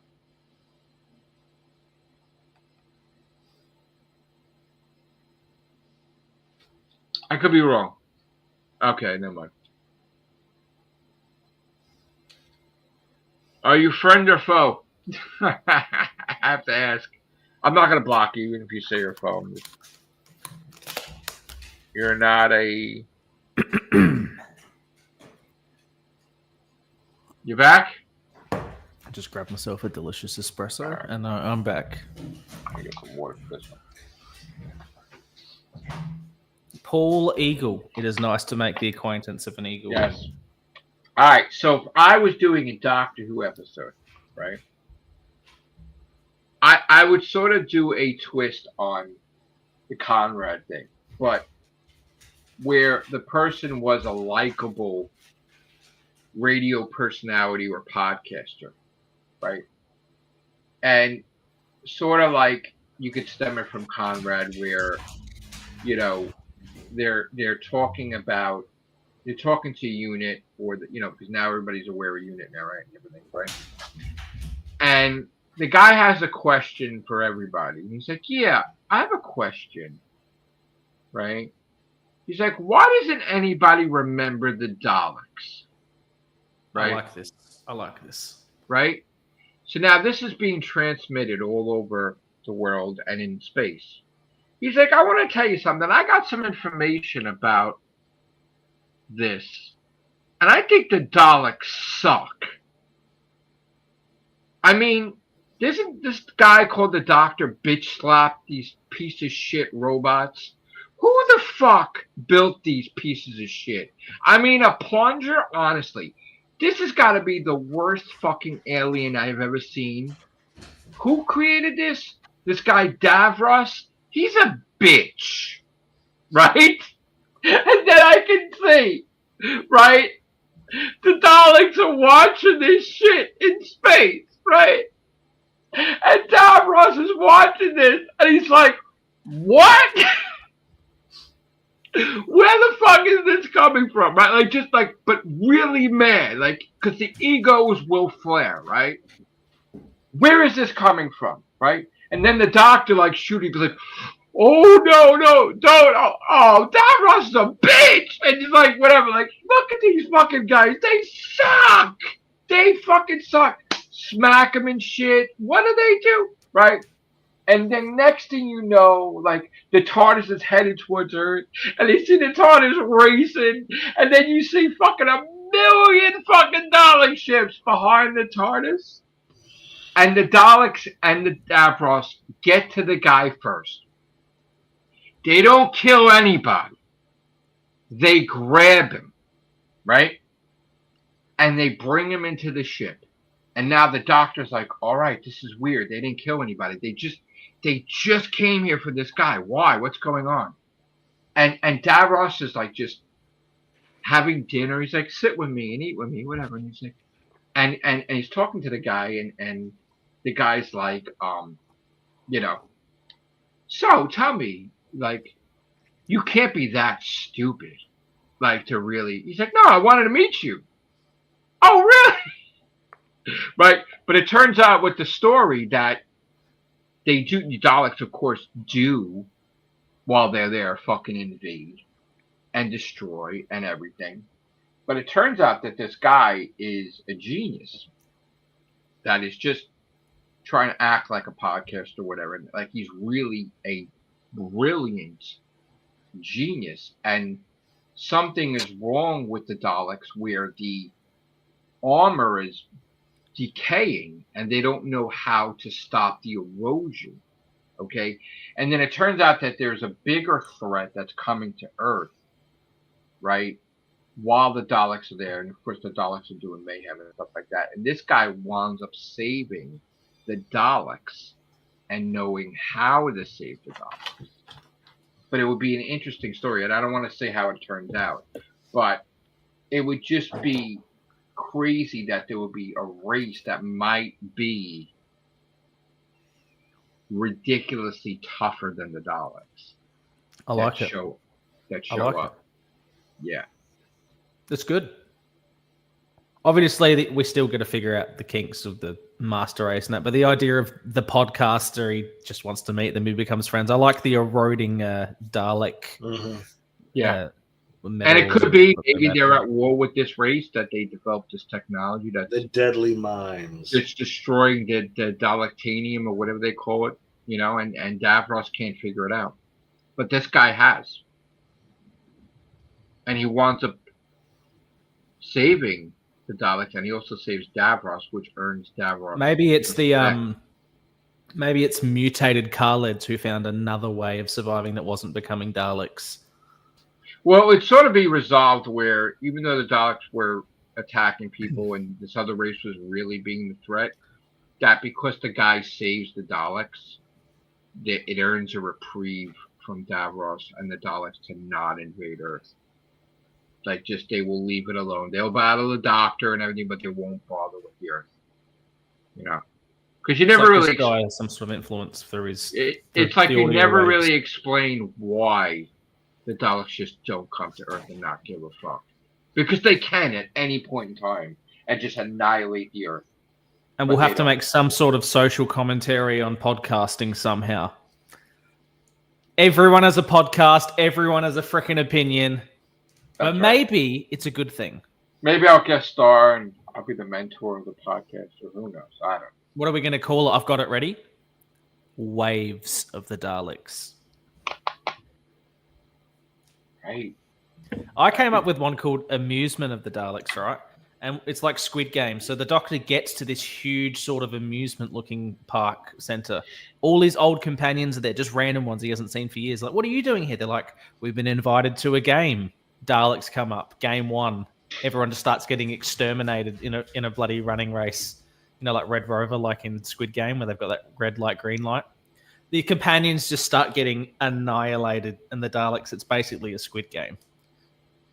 Basically aim to push the Doctor to the limit. What will you do? We find out no one's actually died. The whole thing's a huge game by the Valiard or whatever. Are we going to see the Valiard? I hope so. Yeah, in a couple seasons. Yep. Yeah. I told you what I would do. I would have the companion be a villain. And he doesn't know what the fuck to do. Because he doesn't want to hurt the companion, but he has to defeat the companion, but it's like a companion turns evil. And he's You fucked. still thought Rory was the master, didn't you? No, I thought that Rory was the master's son. Yeah. I thought that because Lucy Saxon was human and that the master was a Time Lord, that the regeneration energy, because he only had one heart. Like, in other words, the regeneration energy only works with the Time Lords because they have two hearts. Because the heart's strong enough to withstand the regeneration. Because, like, one heart, they wouldn't be able to do it. So, because he's human, it would have to be half the regeneration, which means that he never dies, but he doesn't change his form either.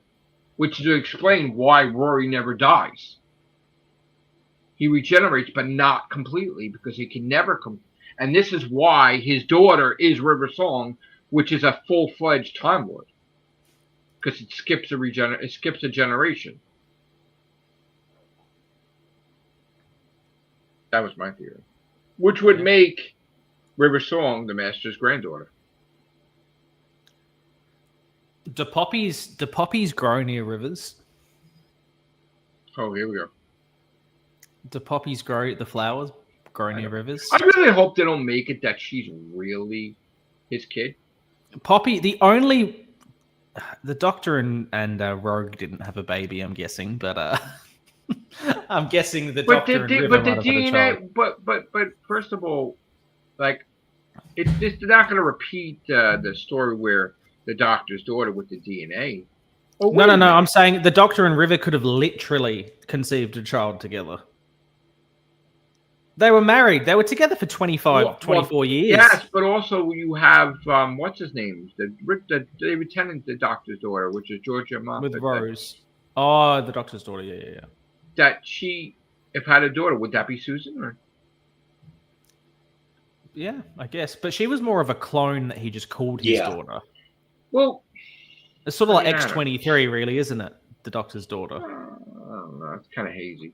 It's kind of because there was no mother, so it was just sort of he just was sort of cloned. And then well, where is the mother? There you go. Yeah. I don't know. It's just, We've speculated harder than the writers. I said too, I would love to see Shudi's Doctor versus the Fugitive Doctor, because one Doctor thinks that they're right and the other one's wrong, and the Fugitive would be wrong. And how could the Doctor defeat himself if they're both good? That would be tough. Maybe the Fugitive Doctor is Captain Poppy.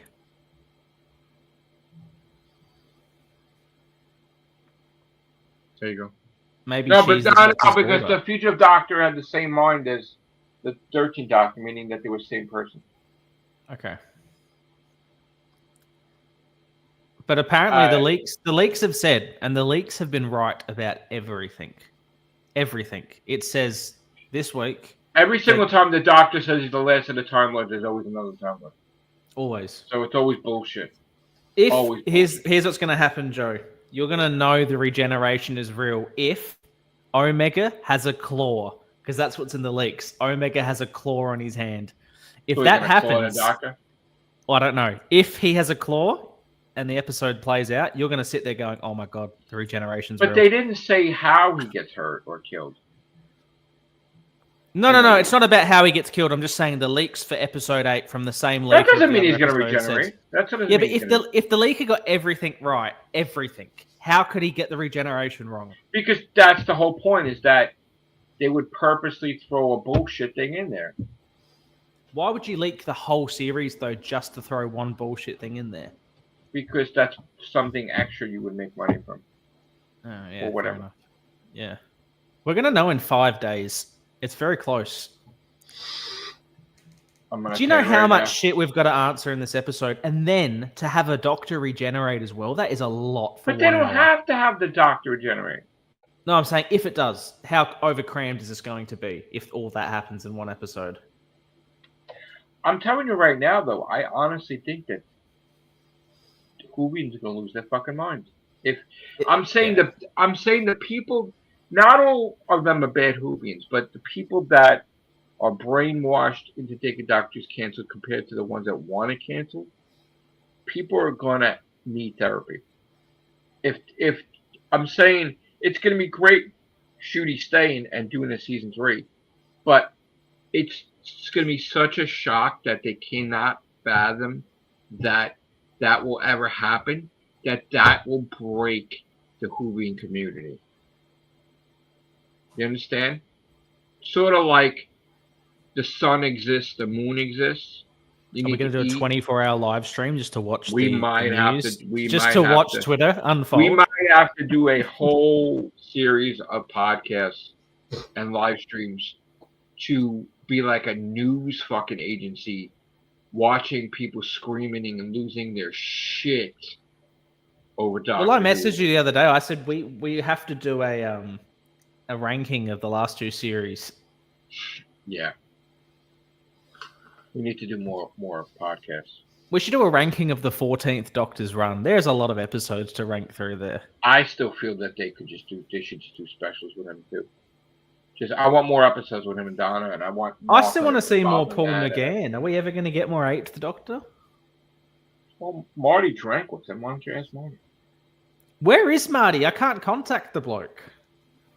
He sent me a picture of him and Susan today, I think. Well, I'm sorry, yesterday.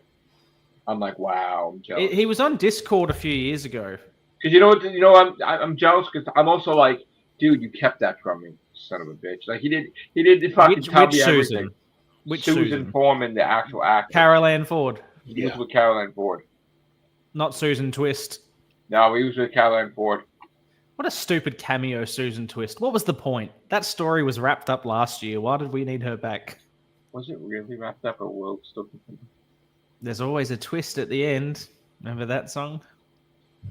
Listen, if you could have the Church of Saxon bring back the Master from ashes, you could bring Sutek back. Because Susan Twist exists, and she's a part of Sutek. Sorry. But this is what's bullshit. I watched a podcast. I don't remember their name, but they broke down the episode and they were saying, this is meant to be for a new audience. That's why the show's a little bit, more childish, because it's meant to be for new viewers. But you're bringing back the Rani and Omega, who nobody knows at all. Like, how is a child who's 7 years old meant to go, yay, it's the Rani? They don't know who that is. Okay, so you're going by Moffat. Moffat never liked the Rani. No, I'm not talking about Moffat. I'm saying if you're a child. Moffat said he would never bring back the Rani because nobody knew the Rani, but yet he brought the Green Intelligence back, and half the people didn't know who the fuck that was. The thing is that Doctor Who, you're going to use all your rogue gallery of villains. Like Spider-Man. Of course. In order for Spider-Man to work, Dr. Octopus has got to be in there, Doc Ock, Norman Osborn, Green Goblin. You cannot have new guys. It's got to be these established. Yeah, but the problem you're is, always going to have this. But we're not getting to know Sutek. He's just there based on his name. It's not like we really get to, we get to know him. Like we had 4 episodes with him back in the 70s. In a way, if you think about it, in a way, by him bringing back Omega, Susan, the Rani, and Sutek. That way, those new viewers will go, okay, let me go back and watch these episodes, Yes. which it brings them back to the I original still series. say So yeah, that way, when that's they fair. watch those original Yeah, series, that's fair. That's that fair. will The bring best- new enlightenment to those the old best episodes. the Yeah, best right. You're right, RTD episode he's ever written in Disney Who is The Legend of Ruby Sunday. I still say I think because Dot and Bubble was the best. no, because that was terrifying with Harbinger. It was a good episode. It was a good episode. and that was fucking amazing. I was on the edge of my seat for that episode. I loved it. Goddamn amazing. That was so weird. I don't know about you, but when I was watching it, it was like I was in 2008. Like it was that. I was like, oh my god, this is so and exciting. I saw that and I said, wow, Russell, you could do an Evil Dead movie with Sam Raimi, and you wouldn't be able to tell the difference. Going back to what Scott said about trying to, get people to watch the old episodes. When I think back to when I was a kid, after not the end of time, the last of the Time Lords, I went back and watched every Master Story of the classic series. Absolutely. It brings because they used they used the main villains as a little focal point, so people go, okay, when was this person last used? They go back to the original, watch them. Thank you, Disney, though. Yeah. Better appreciation for the old stuff as well. Thank you, Disney, for shelling out the money to get Omega and Narani and K9 back. K9's back? It's part of the they paid it all. They got it all back. Oh, cool. No, I didn't say K9's going to be back this episode, but I'm just saying that Disney paid. They got him back for them. They're back. We need Handles back. Handles is good. That's why That's why Russell took a picture with K9 in Instagram, like a month or two ago, because that signified they're all back. I mean, K9 has yet to appear again, but he will. Everybody loves a dog. Even Superman has a dog now, so we got to get K9 back. K9's got to be back. Yeah. Yeah. It's gonna be hard, but I think back to because I've been online like reading forums, Gallifrey base and whatnot. I think 2007 is when I first started really getting into the online stuff. I remember 2008. What was the website called? There was one. It's one of the old Gallifrey. Was it Gallifrey base? I don't know. And it had all of the leaks for Series 4. And I remember it broke everything up into filming blocks, and it was like, this has been spotted during this. And I remember the finale, and it was Rose is back, Jack is back, and rumors are John Sim was spotted on set for 2 weeks. And I remember being so excited because the Master was the best as a kid, but he never popped up, which sucked. But he came back end of time. Oh God, when he came back with Missy, I was like, this is the greatest. Oh, he was good, wasn't he? Well, that's what got me back into the show, because you remember I gave up during Series 8. I was finished. And then I saw that news article that John Sim is back for this season, and I was like, yep. And Series 10 was I told Marty, I said, Marty, please, the next time you see Russell, put the shit in his head. Tell him that what I said. Just John Sim, a Christmas special with David Tennant, Catherine Tate. He's dressed as Santa. He's like, if you don't get off my lap, I'll fucking vaporize or some shit. And then Donna Noble, he sees Donna Noble, and then she has witty banter. She punches him in the face. Oh my God. Oh my God, it would be the greatest fucking trilogy part. I've liked all the Modern Masters. I think all of them have been quite good. I was going to so ask you this the other day. I don't know what you two think about this. Flux and the 2022 specials that Chibnall made. Is it just me, or does that feel like it really is a part of the classic series of Doctor Who? It feels, Flux feels like it's straight from the 80s. Flux, absolutely. I saw Carvin Easter and I know exactly what you're talking about, because when they did that dance, and he's like you're my old foe, and you don't remember me. I'm like, oh, this is fucking classic Doctor Who. And those, what were they called? The weird things with the spikes and the teeth that were like metallic. Those weird creatures. That was straight out of 80s Doctor Who. Absolutely. And then Tegan and all that. To me, it feels like Chibnall was making a sequel to the John Nathan Turner Doctor Who. You know what the funny thing is? He knew that everybody was cursing him out, and he did the one shit that none of them ever did. And then you can't be entirely mad at Chibnall, because he brought back fucking Tegan, Javanka, and Ace, and you're like, fuck. And not only And the Did he classic bring them back? doctors. He brought back Captain Jack. He Yeah. brought back fucking Ian Chesterton. He brought back Mel. Yeah. He brought back everybody. He brought back Colin Baker. It was ridiculous. Why didn't they get Perry back? Because they got Tegan and Ace back. Well, I'm going to tell you right now, Yeah.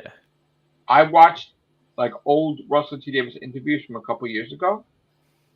And in his brain, he said, I guess because of Bi Generation, he wanted to do one story, completely Sylvester McCoy, Seventh Doctor, and I guess Ace.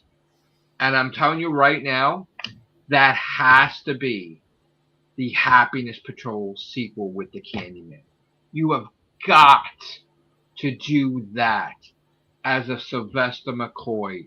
If you were going to do that now, please, God, please, Russell, please, it has to be the Candyman. I don't care. God, please. I hope the actor's still alive to talk for the Candyman. Oh, my God, please. You'd love Please. to see it. Oh, my God.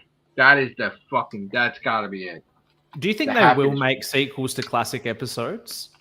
I would definitely make a sequel in a minute with Tegan Jervanka and the Fifth Doctor and fucking, and the Mara. 100%. Oh, I would God. love to see, and I know most people wouldn't agree, but there's so many classic stories that at the time they didn't have the money to do quite well. I would love to see like the Tomb of the Cybermen made today. And I don't know if that means the Doctor goes back to those events and has no memory and has to redo those events for whatever reason, or if we're going to recast Patrick Troughton and do a remake of the story. How could you? Would I you don't be know. open to something like that? Like, say, the main series ends and Netflix does a thing where we just No. remake old I stories. can't. Because you know why? That would. Here's the thing. That would open the door. And you know what would happen Yeah. after they did that? Yeah. I'll tell you exactly what would be remade. And it'll be the worst thing ever. They would remake the original Star Wars, New Hope, Empire, and Jedi. Yeah. That nothing would stop them. They would. Well, they fail remade. miserably. They did Star Trek reboot though, and they didn't do anything. No, but they explained that was from another timeline. And Could they say this is from another timeline? I don't know.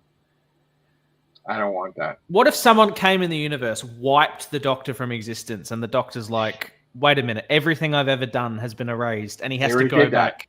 Did they? They already did. Yeah, did they? No, but he has to go back to old events where he did save the day, but they've taken him out of it. So, for Now example, now you're doing the Clara thing with the great intelligence, going to every one of his victories. Yeah. And making but Yep. they also did that where he was getting erased with the with Amy Pond in the wedding, and then she remembered him, and then she brought him back.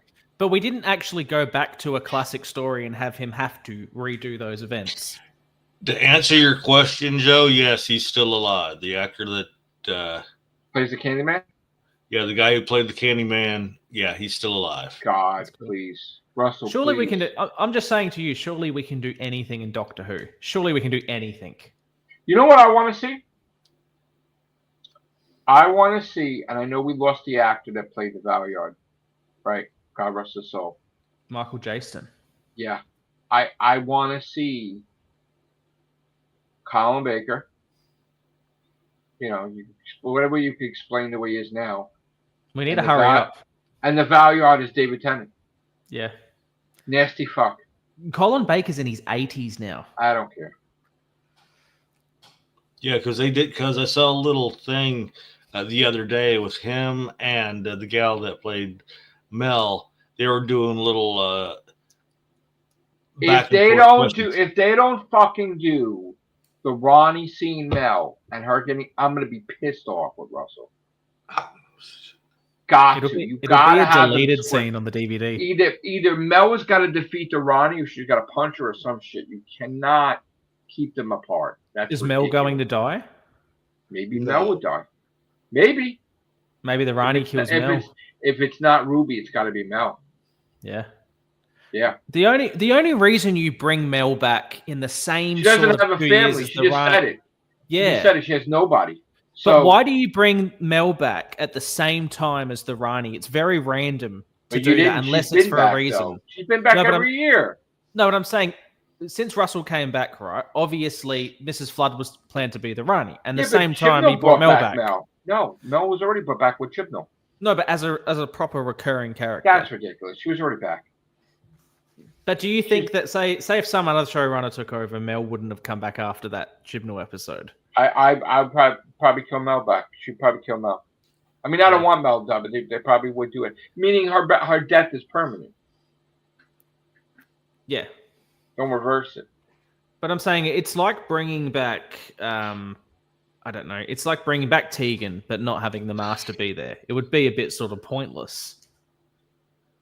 Well, I tell you right now that what I would want to see is, I would want to see Sasha Dewan's Master, right, with Joe Grant, right, Katie Manning.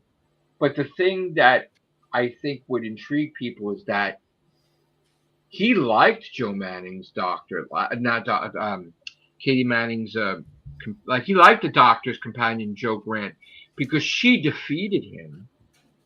As much as they tried to make it that she was stupid, right? He couldn't mind control her. So he would have to have some type of respect for her, where he wouldn't see her as... Well, yeah, for one thing, look at the Damons when she turned that around when she offered herself. Yeah, but I would think that mind. Sasha Dewan's Master was a scumbag to Tegan and a scumbag to Ace. But I think that it would be like when Davros saw Sarah Jane, where Davros was kind of like that respect factor with Sarah Jane, right? Oh, it's you. Like, you're amazing. Oh, my God, you're here, right? It would be like him really liking that. I don't think he would kill him. I don't think that the Master, Sasha Dewan's Master, would kill Joe Grant. Be sorry. I think it would be like Miss Grant. Like same thing like the way he was. And I think she would probably like be nice. Well, here's a question for you then. Answer this. So basically you bring Mel and the Rani back. You're basically doing late 80s Doctor Who again by having those two. But it's sort of a nostalgic throwback to 80s Doctor Who. Because the Rani would... Okay, here's the thing. It's all about egos, right? If Rani is faced with someone other than the Doctor that defeated her, it would have to be someone we know. If she sees Mel, she's going to go ballistic. Yeah. And that the whole plan's going to go in the garbage. No, I know that. What I'm saying to you is what we've basically done here is we're sort of a nostalgic throwback to the 80s of Doctor Who with the Rani and Mel. And obviously the first time RTD, he did Sarah Jane and brought that stuff back from the 70s. So what is the next companion and villain duo that we can bring back from another era for a throwback? Are we going to do... You know, maybe you're not going to do Paul McGann and Eric. What was he called? Eric Roberts Master. That's a bit of a random. Martha Jones. So we're going to bring a 2000s character back next, you reckon? Yeah, Martha Jones. I would bring back. Paul. As far as I know, I'm just speculating. I'm not saying that Mel is dying. I'm just speculating that Mel could die or Ruby could die. I'm not saying that she's going to die. I'm just speculating. What villain would you bring back with Martha that we haven't had back for a while? John Sims Master with Martha. Oh, that would be pretty epic, wouldn't it? Oh yeah. Oh yeah. That would be good. I would bring back the Valyard. Yeah. I would trying to think. I think you should bring back the Draconians. Yeah. And the demons, are they going to come back? I would want them to bring back the Silence, but I would want them to explain who created the Silence. Yeah. And I would say that the Dream Lord is the Master transitioning into Missy. After John Sim? Yeah, that it wasn't because they don't remember completely. It's like hazy because they're shorting each other out. So she remembered he had enough time to make tea, but she don't remember if she came from him. But like I said the other day, I still think that Sasha Dewan should be a bi-generation of Missy because I don't think Missy should turn evil again.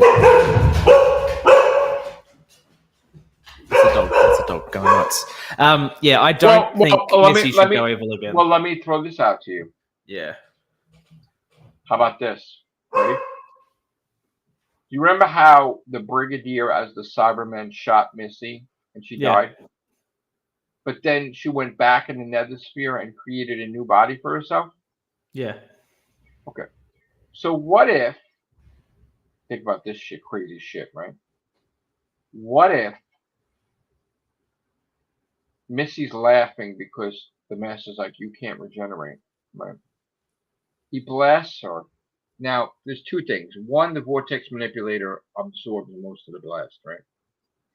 Two, because we've seen that when the Daleks blasted her, right? And Clara. Two, what if her consciousness went into the Nethersphere, because it still exists, right? And she creates a new body for herself. But while she's creating a new body for herself, the body she left behind somehow regenerates anyway. Yeah. And there's Sasha Dewan. Yeah, it's possible. So now they can coexist. Are we going to see the Master anytime soon? What's this rumor about Russell Tovey being the Master in the Unit series?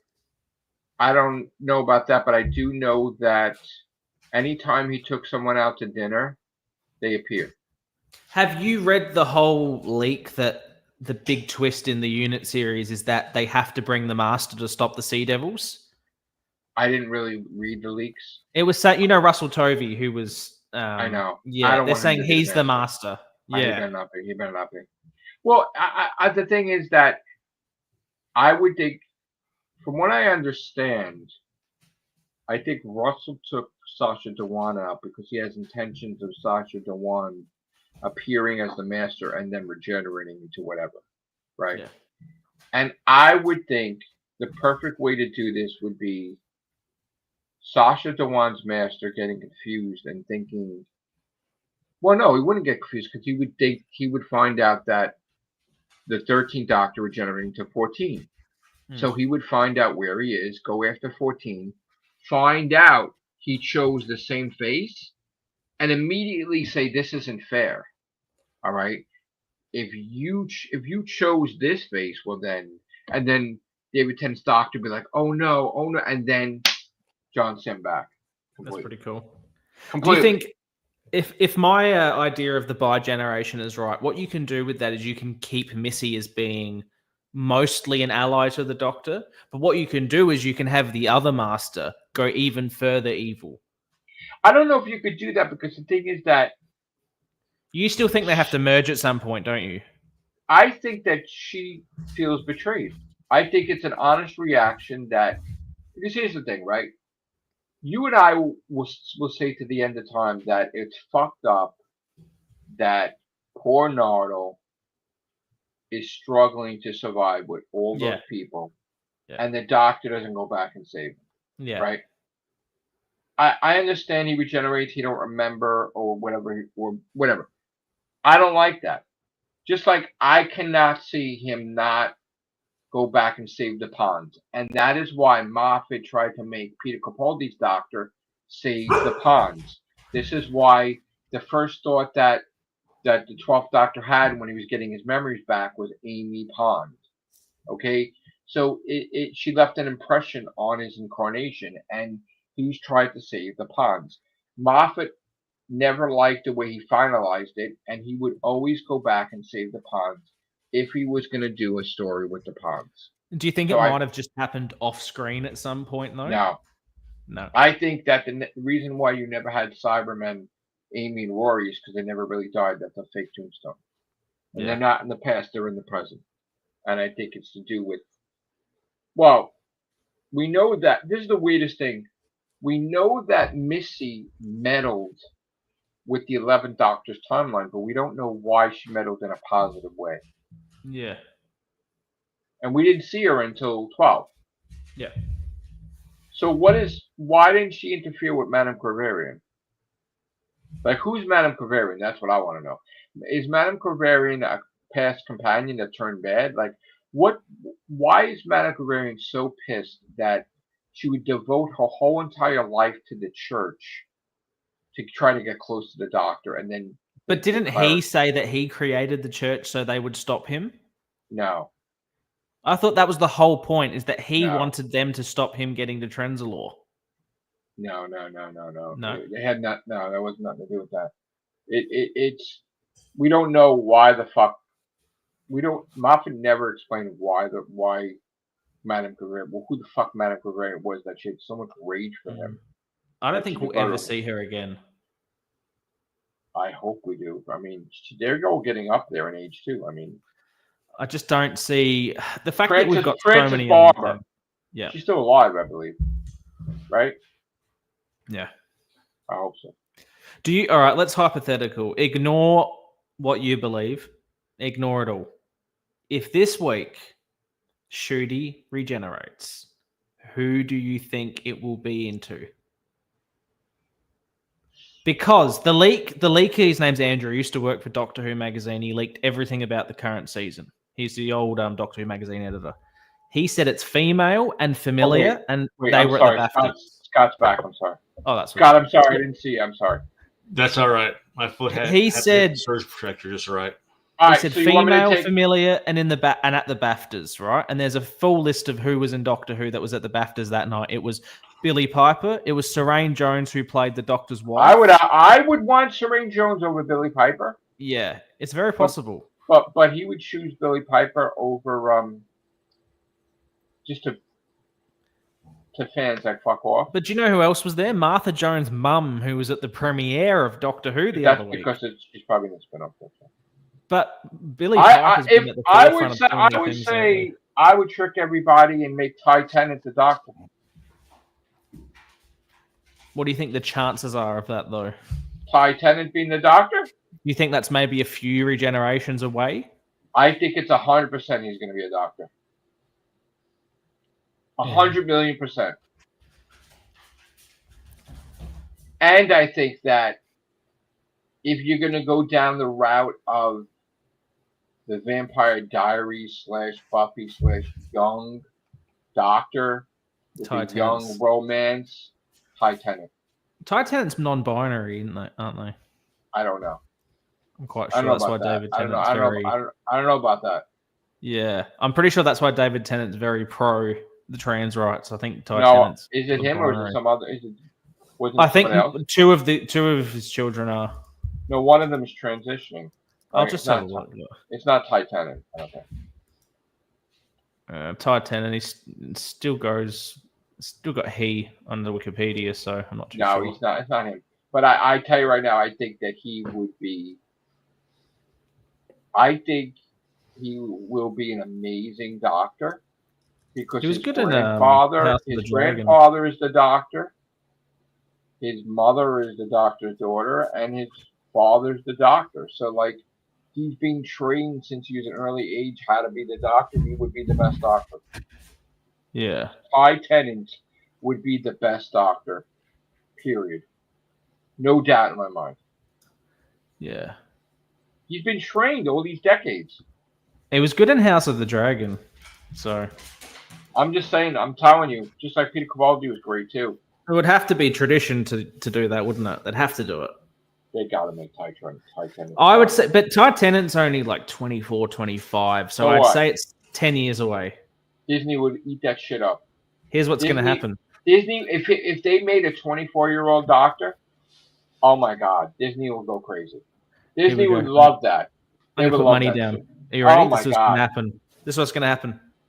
You take this to the bank. You can open up a bank called Capricciosa Bank. Are you ready for Don't this? say that because Problem Bean said you can take that to the bank. And I can't you're gonna hate me for this. You're gonna hope the chicken monster eats me for this, but I don't care. This is what's gonna happen. Here's what's gonna happen.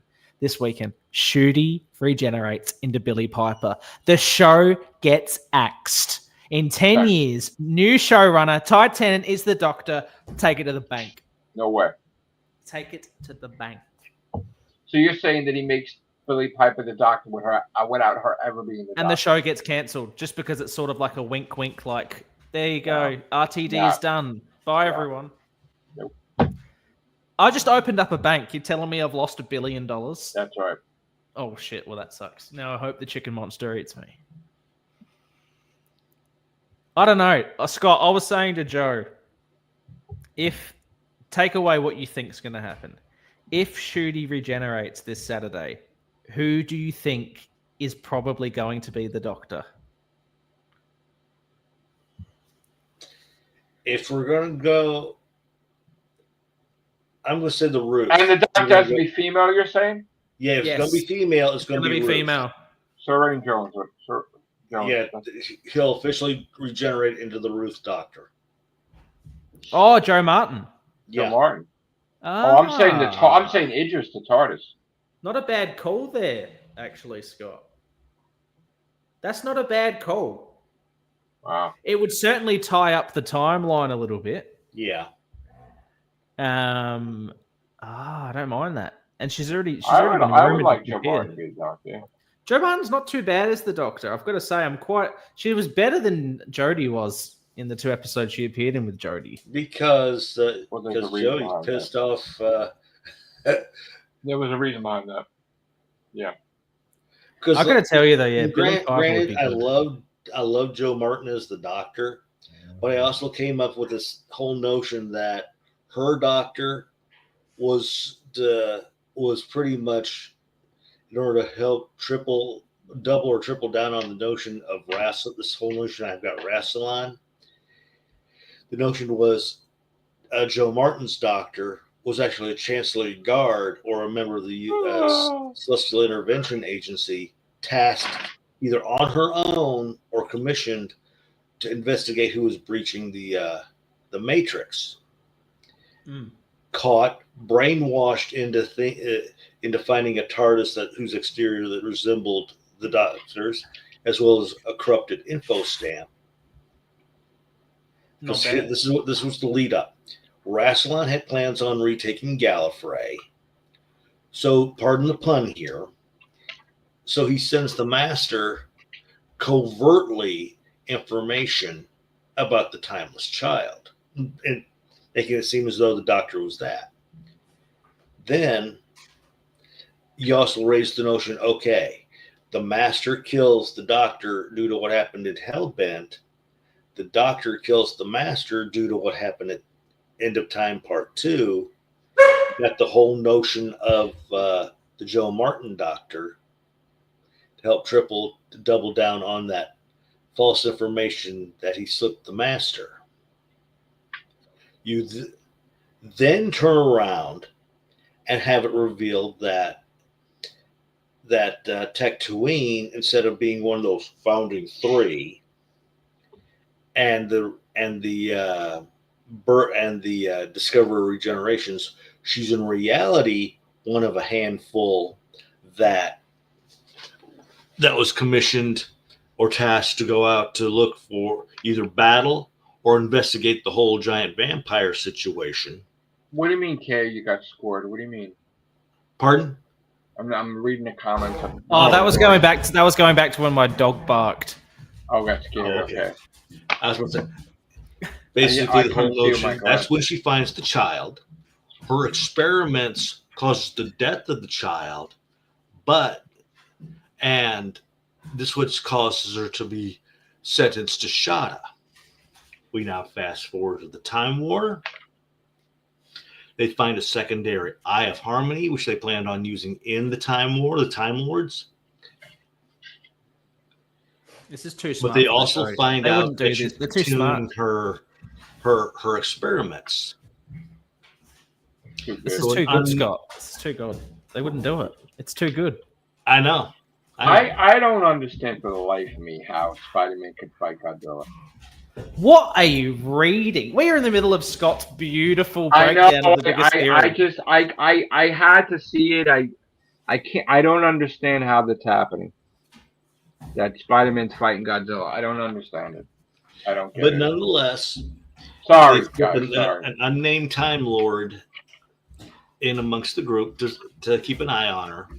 One of the experiments causes a disaster on Shada, causing you to think, okay, did this Time Lord die or escape? And because she had made friends with a lot of the people investigating the whole newly found eye, she goes, sure, I'll help you find out the owner of the Fob Watch. But the only thing I need is memory engrams of various Time Lords. The Doctor's happens to be one of those memory engrams. Because the idea came from when she was supposed to be inside that watch or whatever, and you saw all that dark stuff going on. Idea number 2. The child that died was Tectoween's, and it's left for the imagination on how she died.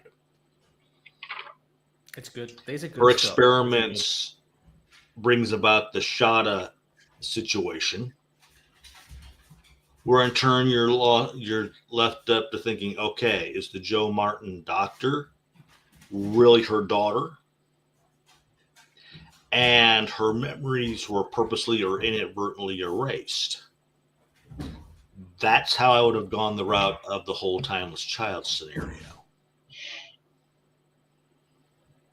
Granted, I know there's holes, but still.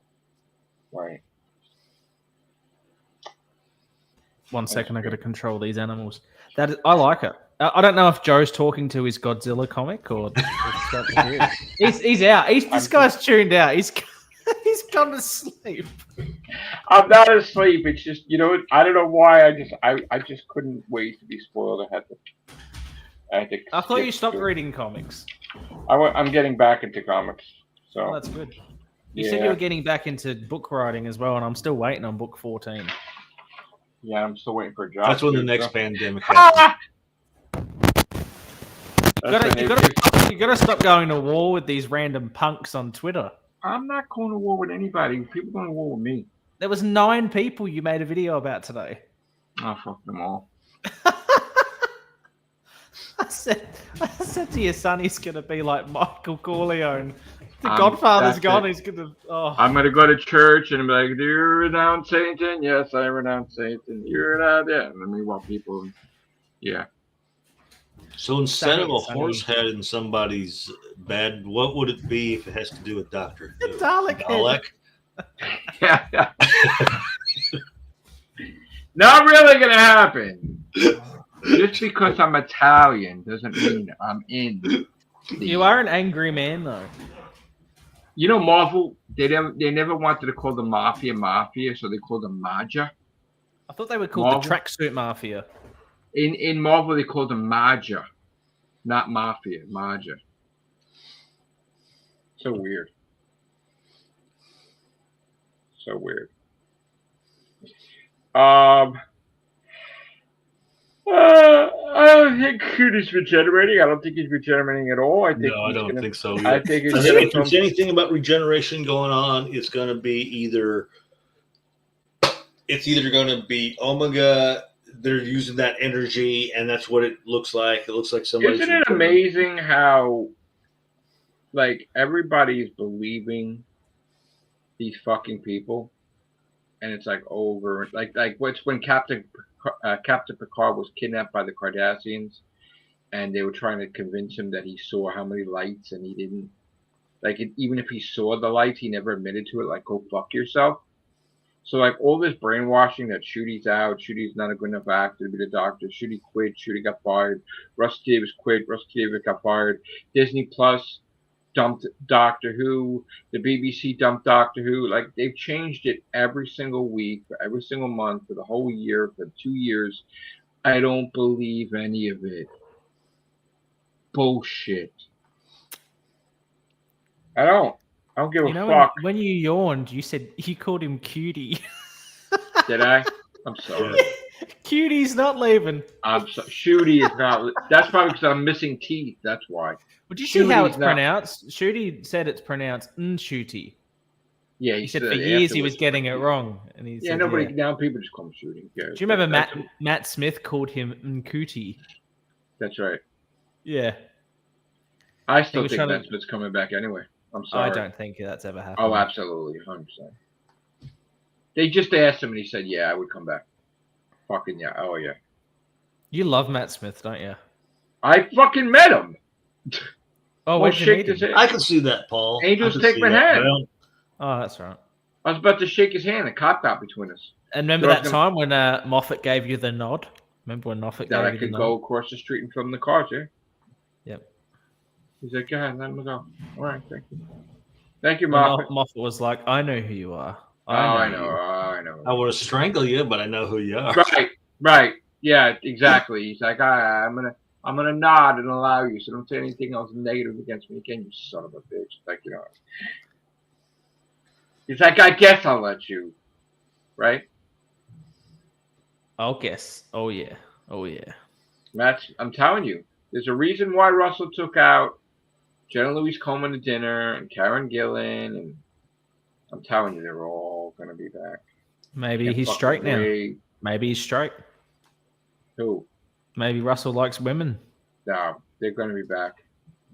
I know I probably mentioned You this. took Jodie out too. She's coming back too. She said, yeah. I know I've probably said this in the past, but if they ever did one of those autobiographical movies of Linda Ronstadt, I always felt that Jenna Coleman would be perfect for her because she has enough of her, like she looks enough like Linda Ronstadt to play her. I said she could always be Phoebe Cates' daughter in fucking Gremlins. 100%. I can see it. Yeah, 100%. That's why I said Moffat should have wrote Gremlins 3 when he was doing his Hollywood shit. Should have did it. He should have wrote Gremlins 3. She was in Captain America. Yeah. Brave New World really went over well, didn't it? Well, I'm going to tell you right now, I didn't see it, but I'm going to watch it. I saw it. I liked it. No, I got Joe. He's going to show me to me. I'm going to watch it, but it was all right. It wasn't that bad. I will say this much: you're not going to be thrilled. Damn, I saw that lightning flash. I will say this much: they wasted the Red Hulk, and they wasted Harrison's Ford appearance in that. I got to tell you, I was completely wrong about fucking Indiana Jones because I absolutely fucking loved it. The last Indiana Jones.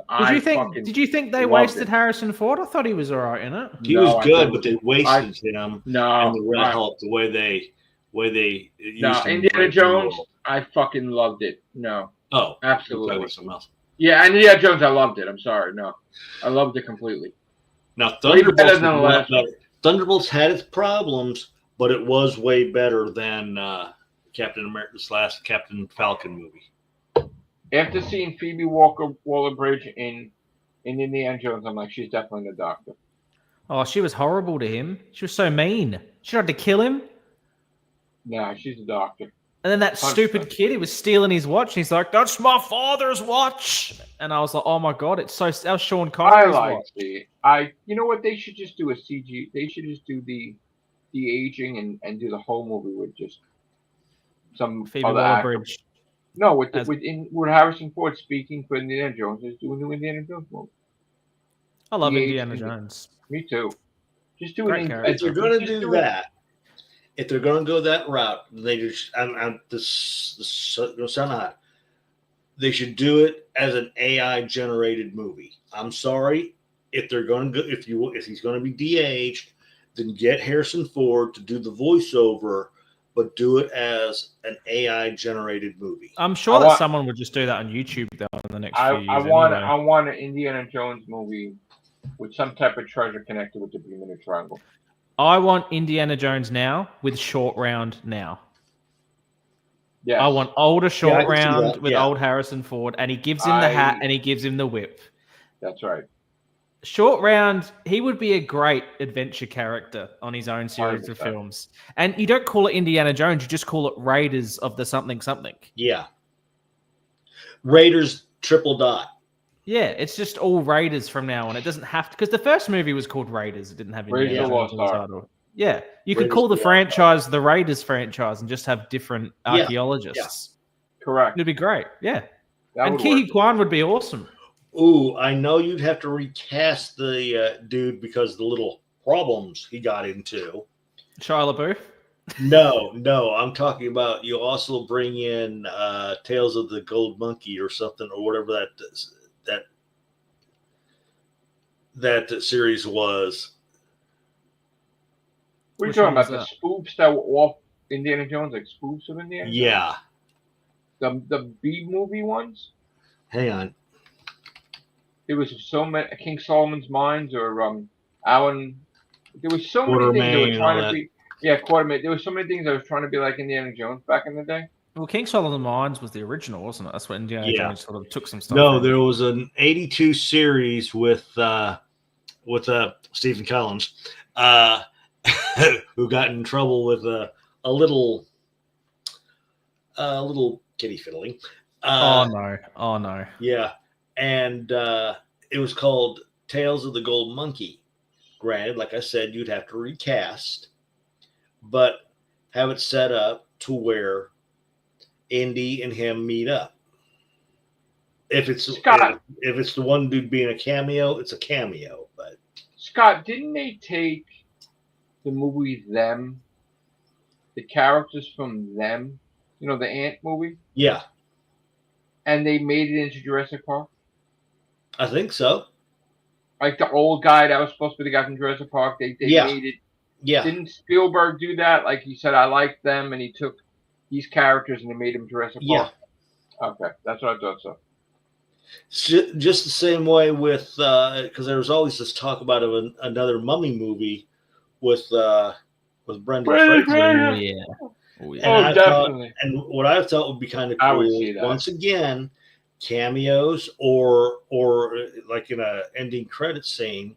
Fuck that. Brendan Fraser's the star. Put him in a guy. No. I'm keeping him as the star. Don't get me wrong. Fuck I'm talking that. about either a cameo or an ending credit scene having Doc Savage or the Shadow part of those, and then that I way like the Shadow those two movie. off because it It was was like a big throwback to the old adventure serial films, like a big crossover. Sam Raimi had plans on doing a Shadow movie, but it Cool. didn't fall through. And we throw in like a random bounty hunter called Django just for a throwback to that as well.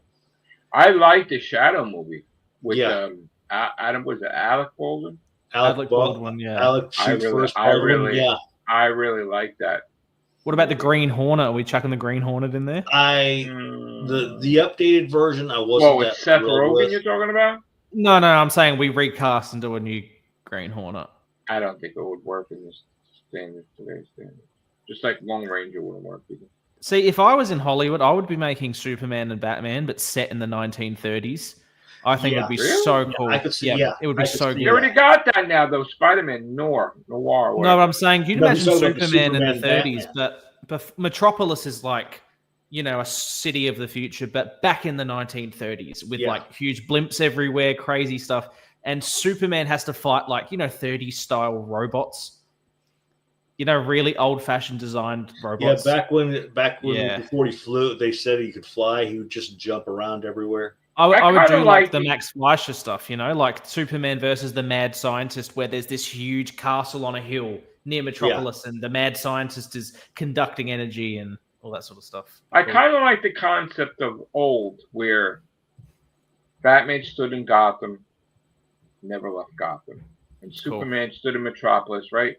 What they could do with that is still have it in that sort of grainy look from that time period. Because nowadays, the way they make it where now it doesn't make any sense why they don't interact with each other. Yeah, they go everywhere. So like it's very hard, even if the Avengers were a Marvel movie, to explain why there's no millions of superheroes running around the corner with each other. That's why you set it back in time. It's easier to explain. Everybody stays in their respected area. Batman's in Gotham. Superman's in Metropolis, and it's almost like they're in separate universes. And Superman deals with his villains and then once in a while you could do like a thing together. But just don't get overloaded with. Could you imagine like a 1930s Frankenstein style horror movie with Batman, and he's having visions and he thinks that he is the Man Bat at night? The Man Bat from the comics. Yeah, he's having these visions. He thinks, "Am I the Man Bat? Am I transforming into this thing?" And he finds out he's being tricked by Dr. Hugo Strange, who's conducting all of these experiments. He created the Man Bat, but Bruce Wayne's been seeing him as a therapist since he was a child. I would rather this idea. It'd be cool. I would rather see, because I was a fan of Boris Karloff's, the Frankenstein and Bela Lugosi as like Dracula. I was always a fan of those movies with Lon Chaney as the Wolfman. You could play Bela Lugosi. I don't know.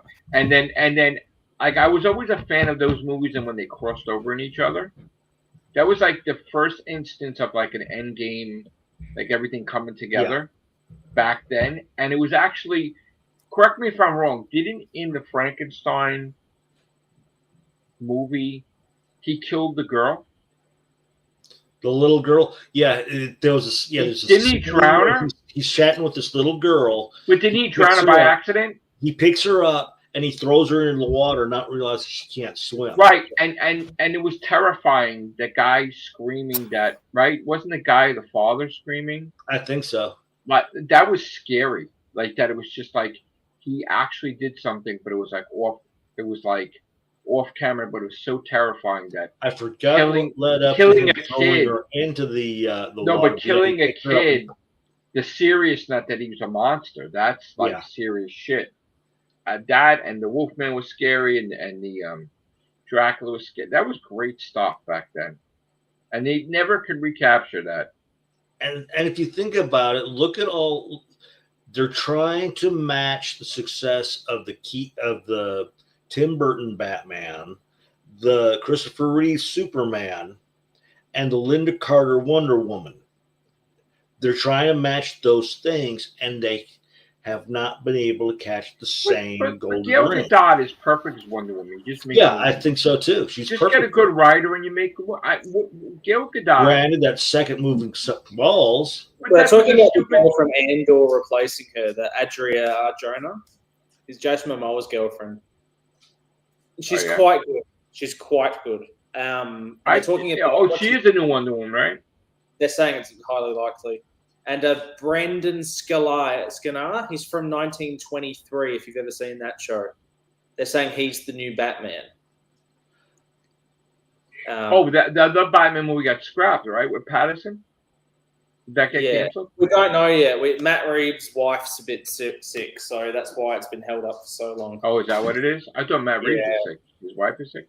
Oh, rest in peace. I'm sorry. Rest in peace, Peter David. Oh, my God. I'm so upset that he died. I spoke to him a few times in things, and he was like one of my favorite writers. He wrote all the Star Trek novels, like Anxiety and everything. He was big with Marvel and the creator of Spider-Man 2099, as well as like he did the whole template for the Hulk that they still follow. And he did some Spider-Man stuff. He did amazing. He was an amazing writer, and he was nice to me too. And rest in peace. Absolutely, it's a tragedy. My kids would tell me that. I did not know that. I was so upset. So rest in peace, Peter David. Yeah. I was going to say before, as you were talking about keeping Superman and Metropolis and Batman and Gotham, and there is a way you could do that. It's a very easy way you could do it. And it would be reverting Superman back to the 30s. And it would be that he can't fly. He can only leap tall buildings in a single bound.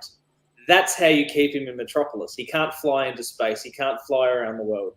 He can jump really high, but that's about it. I think it would be so cool if Clark Kent started off as a circus performer in the 30s before realizing what his powers were. I would be the weirdest filmmaker, honestly. I would take so many swings. I would like the Timeless Child. I think it was a good twist. You like the Timeless Child, you say? I think it's great. I think you do? I think the idea of the Doctor just being a Time Lord who left, it just got boring after, because Moffat basically went into it so many times, like his name is so special, but he was just a Time Lord that went rogue. It's like, why would his name be special if he was just a Time Lord that went rogue? It doesn't make any sense. Like, what makes you I could see Susan regenerating. Yeah. I could see that. Yeah. I can see the... But you know what I would see? I would think he would erase her memory. Is he going to give her a magic kiss? No, I think he would do the Vulcan thing and erase her memory like he did like on Donna. Donna Noble. Is Susan the next companion? No. It's Ruby Sunday. Ruby, I'm telling you right now, Everybody loves Ruby Sunday. I'm sorry. It's I like Ruby Sunday. by the fact that she wasn't in it, everybody was starving for Ruby I Sunday. was disappointed that she wasn't in it. I think she's amazing. Absolutely fucking amazing. Very good actress. It would be a travesty if To not Shooty does another season and she's not the companion. But if Shooty doesn't get another season, who would be the? If it's Billy Piper, who would be the companion? You know what? Maybe I'm in denial. I'm not even going to think about it. I don't see it that way. 5 days. 5 days. We're going to know. He's a doctor. Shooty Gat was a doctor. Okay.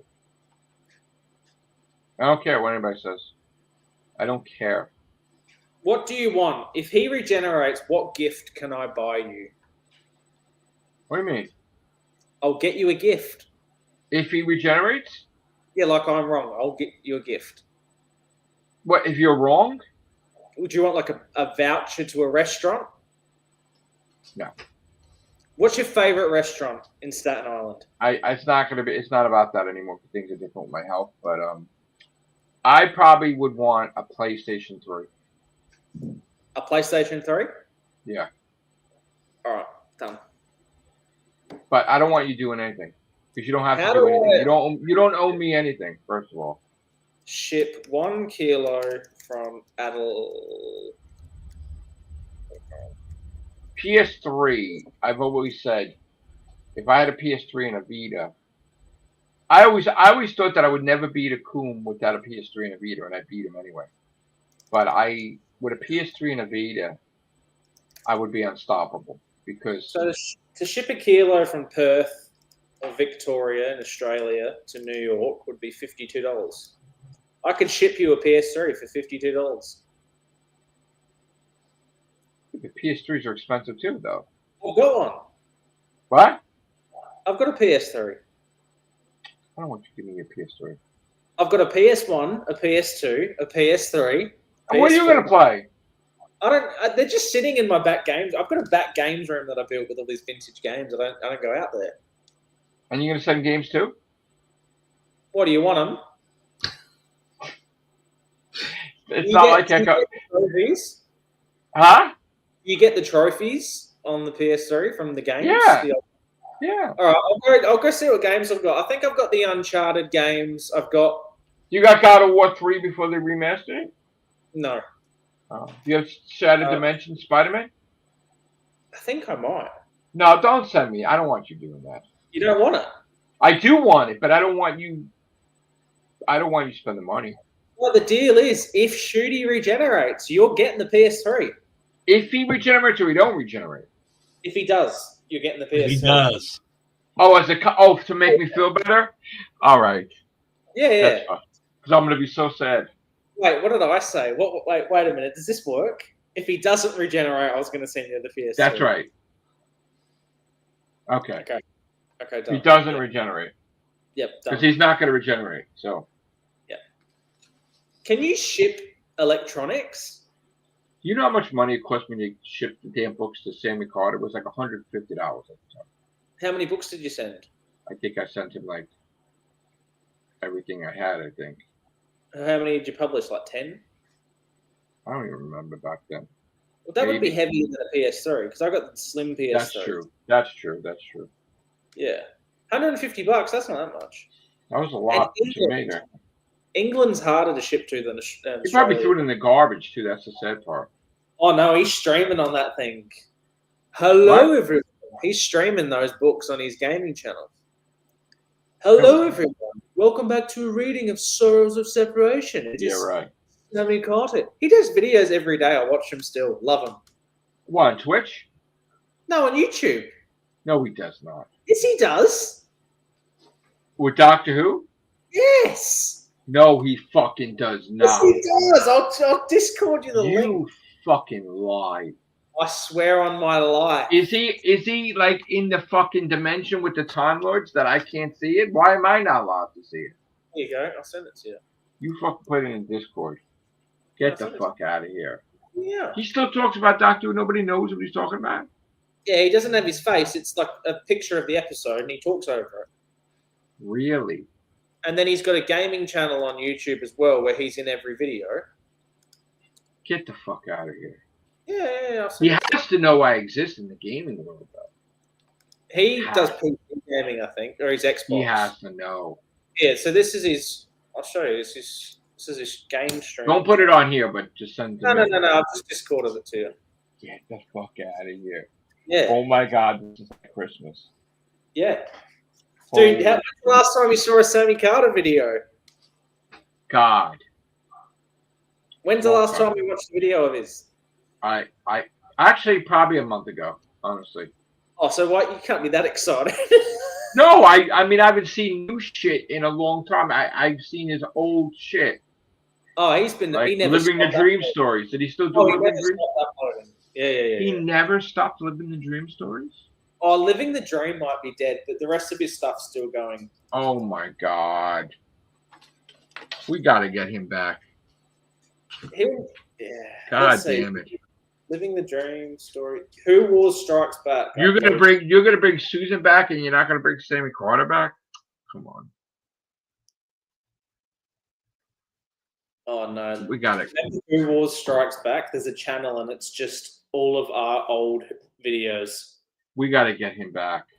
Who Fire 3, Who Fire 2. I gotta talk to him somehow. Yeah. Sammy. I don't know how the fuck I would convince him to come back, but we gotta get him Anytime I back. spoke to him, he just blocks me straight away. There's no way. He won't talk. There's gotta be a way. We have to go to his house. We have to bring him a cake and say, Sammy, it's time to live the dream. That's the thing, though. I didn't even do anything with fucking David Aston. No, it was me. There was a guy with a British cup of tea who started telling him all this stuff because he was telling him that I wasn't editing Living the Dream stories on time for him. And I was busy at school because I was doing year 12. Who the fuck said that? The British Cup of Tea and Chameleon Tours were like, yeah. Who's British Cup of Tea, though? Oh, he disappeared. He was a friend of Sammy's at some point. He was a young guy. But they were like, yeah, he's not committed to the show. And then he said I was holding up the editing of Living the Dream. That's fucked up. I remember that, too. That's fucked up. He made a video saying, well, you're too busy for Living the Dream stories, then I guess we're not friends. And then he blocked me on everything. Shit. And I hadn't logged into Skype for a week. So I've logged back into Skype and I've got hundreds of messages like, you're a friend of Matrix Lord, you sycophant, you piece of shit. Wow, really? You got hate? This was from the other one, telling me that I'm a blind follower of Matrix Lord. And I was like, oh my God. No wonder why fucking you don't have any social media into that. It's so weird. Even back then, people needed allegiances. I'm like, can't I just talk to people about Doctor Who? Is it wrong for me that when Doctor Who's announced on Disney Plus and Shooty doesn't regenerate, I'm gonna enjoy crushing these motherfuckers, like every single one of them? So mad. I'm gonna fucking. You know what? Oh, here you go. Get some of those little poppers that shoot confetti. And when it's announced that he doesn't. I'm gonna fucking hit one or two of those things and go, I'm right. And check the video right there. I'm gonna hate me. I'm gonna be Jupiter OnlyFans. I am gonna be. Did you see who came back? No. You probably didn't see who came back. No. I want your reaction right now. Okay. Okay, so here's this: a incarnation of a Matrix Lord from another universe returned just recently. Yep. You have to go to my YouTube channel that you're not even aware of, bro. This is Sky Havoc. No. All right, let's have a look. All right, so the YouTube channel is called Whovian Human Resources. Whovian Human Resources. Right. Let's have a look. There's 12 subscribers. Whenever I think you're uploading too much, it's actually incorrect because you've got 7 more channels you're uploading even more on. Here we go. The TARDIS Zone. The TARDIS case files. Wow. Yeah. It just looks like you. Wait.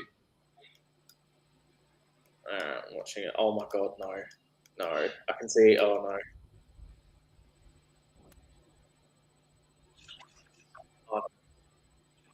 Oh no. Dignifacto! He's back! Oh, I've got it. The Come chest back. hair. The chest hair. Joe, even yet, come back as that guy with one of those little confetti poppers and go, he's not. He's staying, and that's when you pop it and cut the channel. So hysterical. I can make you a remix, right? And it will just be really deep going, Dignifacto. I was going to ask you, Yeah. I need your help with a special project, Go on. Yeah. but I can't say it on the air. Is it a song? No. Is it You're a technological savvy guy, and I'm not, but I need, in order to do this project, I need you to do it. It's not gonna anger anyone, is it? Let's hope so. I'm not in this war, all right? I'm an innocent bystander. I'm not. Wait, what's the wrestling thing with Sin Justice said? I'm not a part of your core. I'm not a part of you. I'm part of no one's core. I'll be at WrestleMania for one reason. I'm Spider-Man in the Civil War comic. I don't want anything to do with it. No, I'm not going to involve you. I'm just kidding. I'm going to pull my mask off and go to the press conference. That's right. I'm a member of the Real Whovians cast. And my name is Dignifacto. Why do you look Greek when you're playing Dignifacto? He looks like he's like one of those preppy, fashionista, rich, nasty fucks. Do your relatives ever see this on Facebook and go, is Joe okay? Is everything all right? Does your sister ring you and be like, Joe, who is Dignifacto? I'm quite I worried. have no idea. I mean, my nieces are like stars in their own like TikToks and shit. So Shit.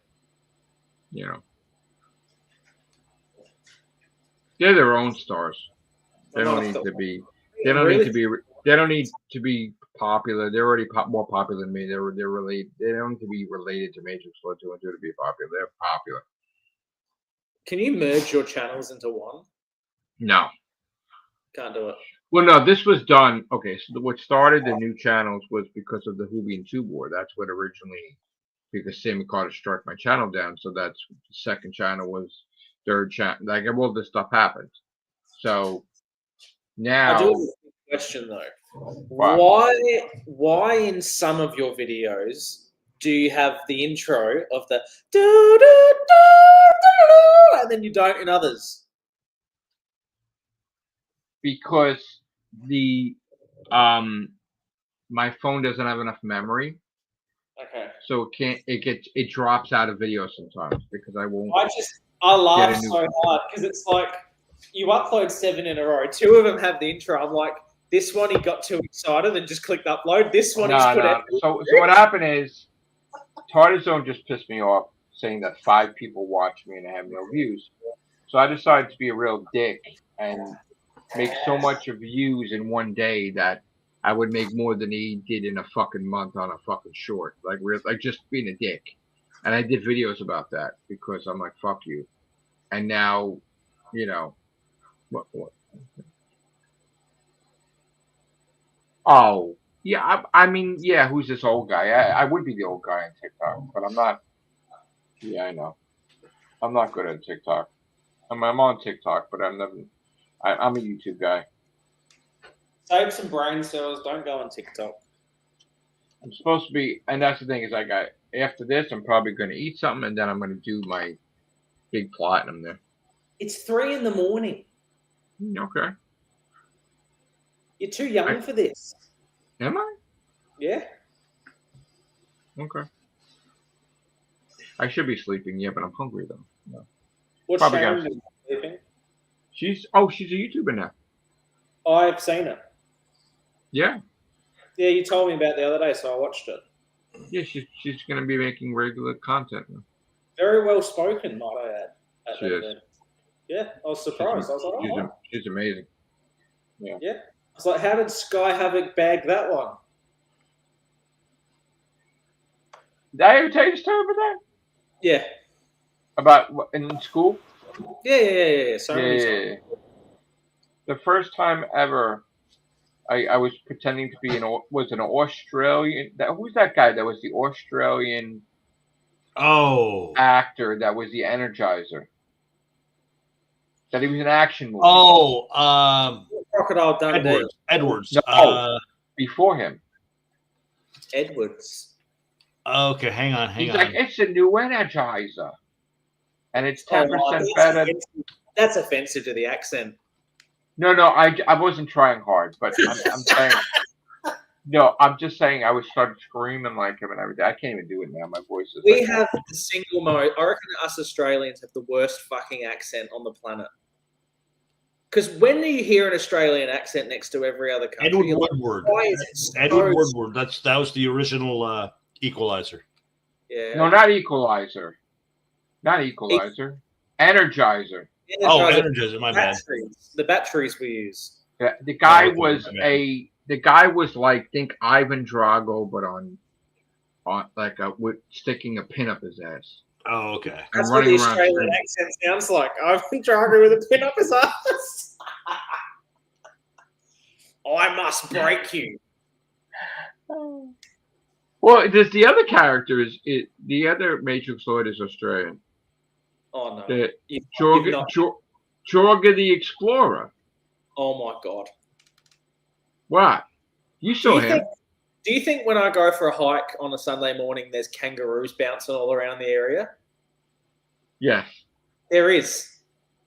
It's true. Yeah. If I went for a hike up the hill in the forest, 10 minutes up the road, in the morning, I have to walk around them. The hardest thing about doing, I could not get that accent right.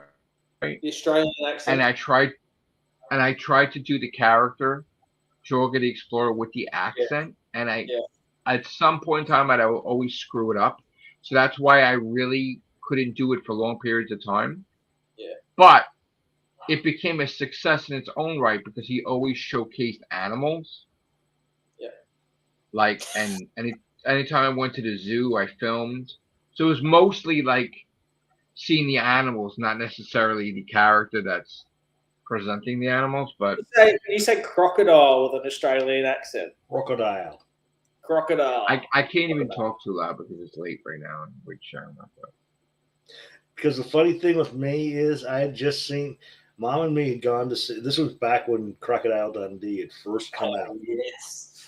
And we had gone to see that movie. It was coming out. I saw them in the I forget if somebody was just simply asking us what movie it was or what. But I somehow slipped automatically into that Paul Hogan accent. And don't ask me how. All right, so it's getting late, but I will explain it to Unknown because he does not know. When we were in intermediate school, I was always the quiet type. I always was never talked and was like my hands folded and everything. But for some weird reason, I always wanted to be an actor.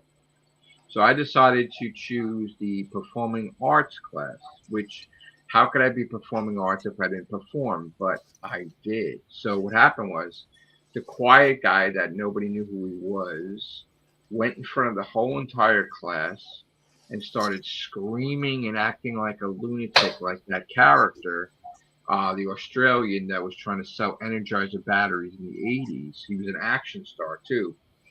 And Sharon was in my class and she's like, oh my God. And then we became friends right after that. And she became my best friend in high school and And she liked you, but you didn't like her, right? There was a thing. No, she was my friend, but I didn't see her as that because I was in love with somebody at the time. I thought you said she liked you though.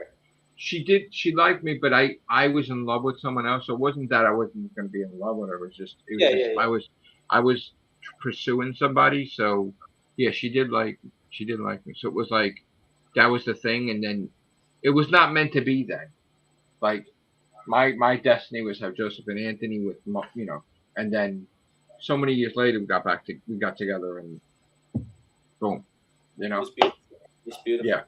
In fact, there was an article in a magazine about that. We got like 25 years later got together. Like, you know what I'm saying? It's like meant to be the Perfect wish.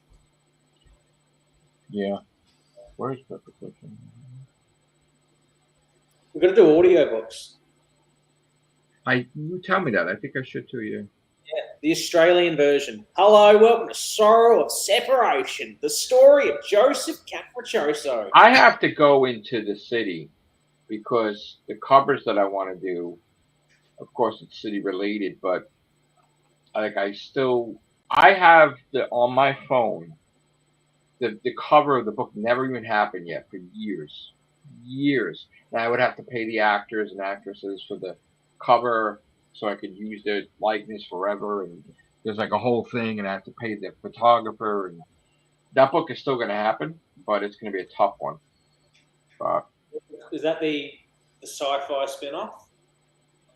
Well, the funny thing is that the sci-fi characters are already in this universe. So they've been in this universe. And it's connected with everything. So sometimes I wonder why we go live and why we don't just talk in a private group chat on camera. Right, because this is real Whovians and we're talking about everything but. Well, you know, sometimes we just talk, but then we all hang up on the call when the show's finished. It's like, we could just talk and we don't have to do a show. Correct. But I think people find it entertaining, honestly.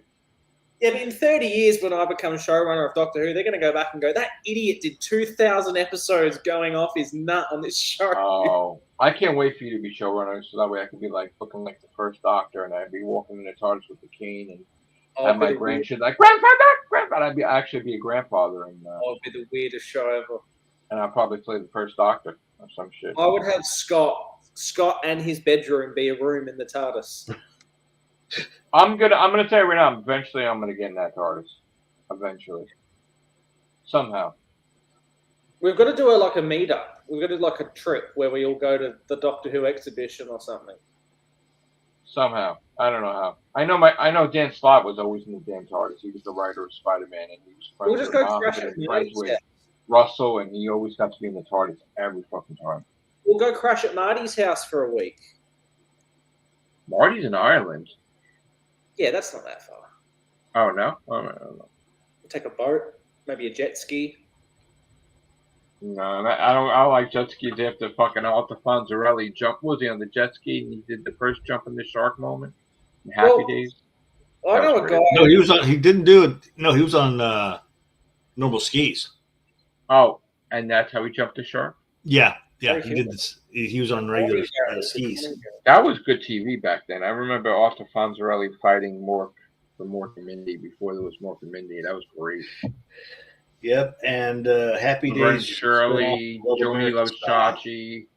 There's so many goddamn spinoffs. Right. Fantasy Island, Love Boat. Love American Style. Love Boat, Fantasy Island. Oh, shit was great.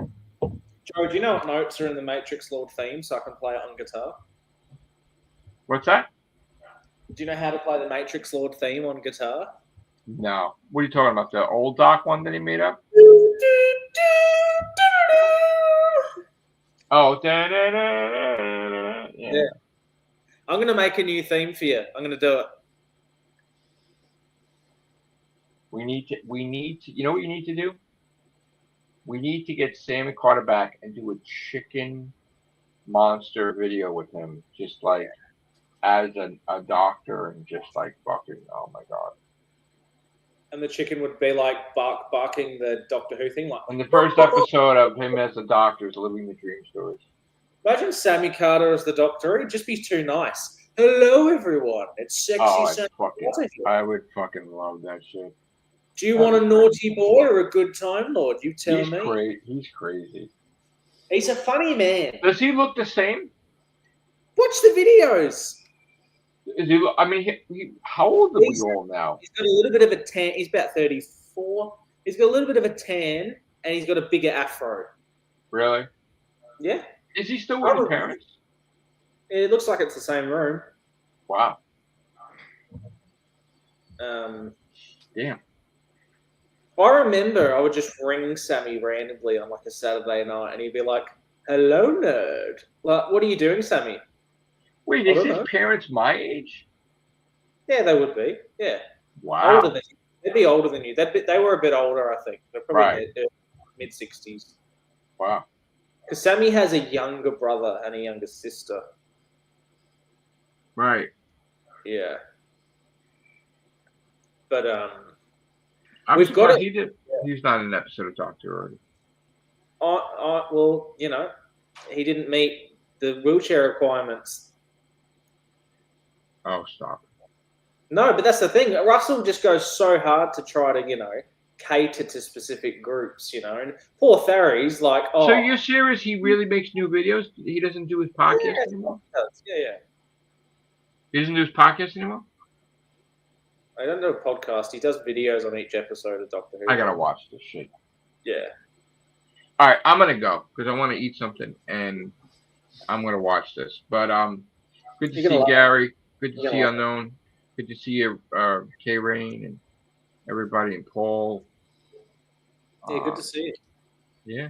And, thanks, Scott, for your delicious Doctor Who theory. It was good. You're welcome.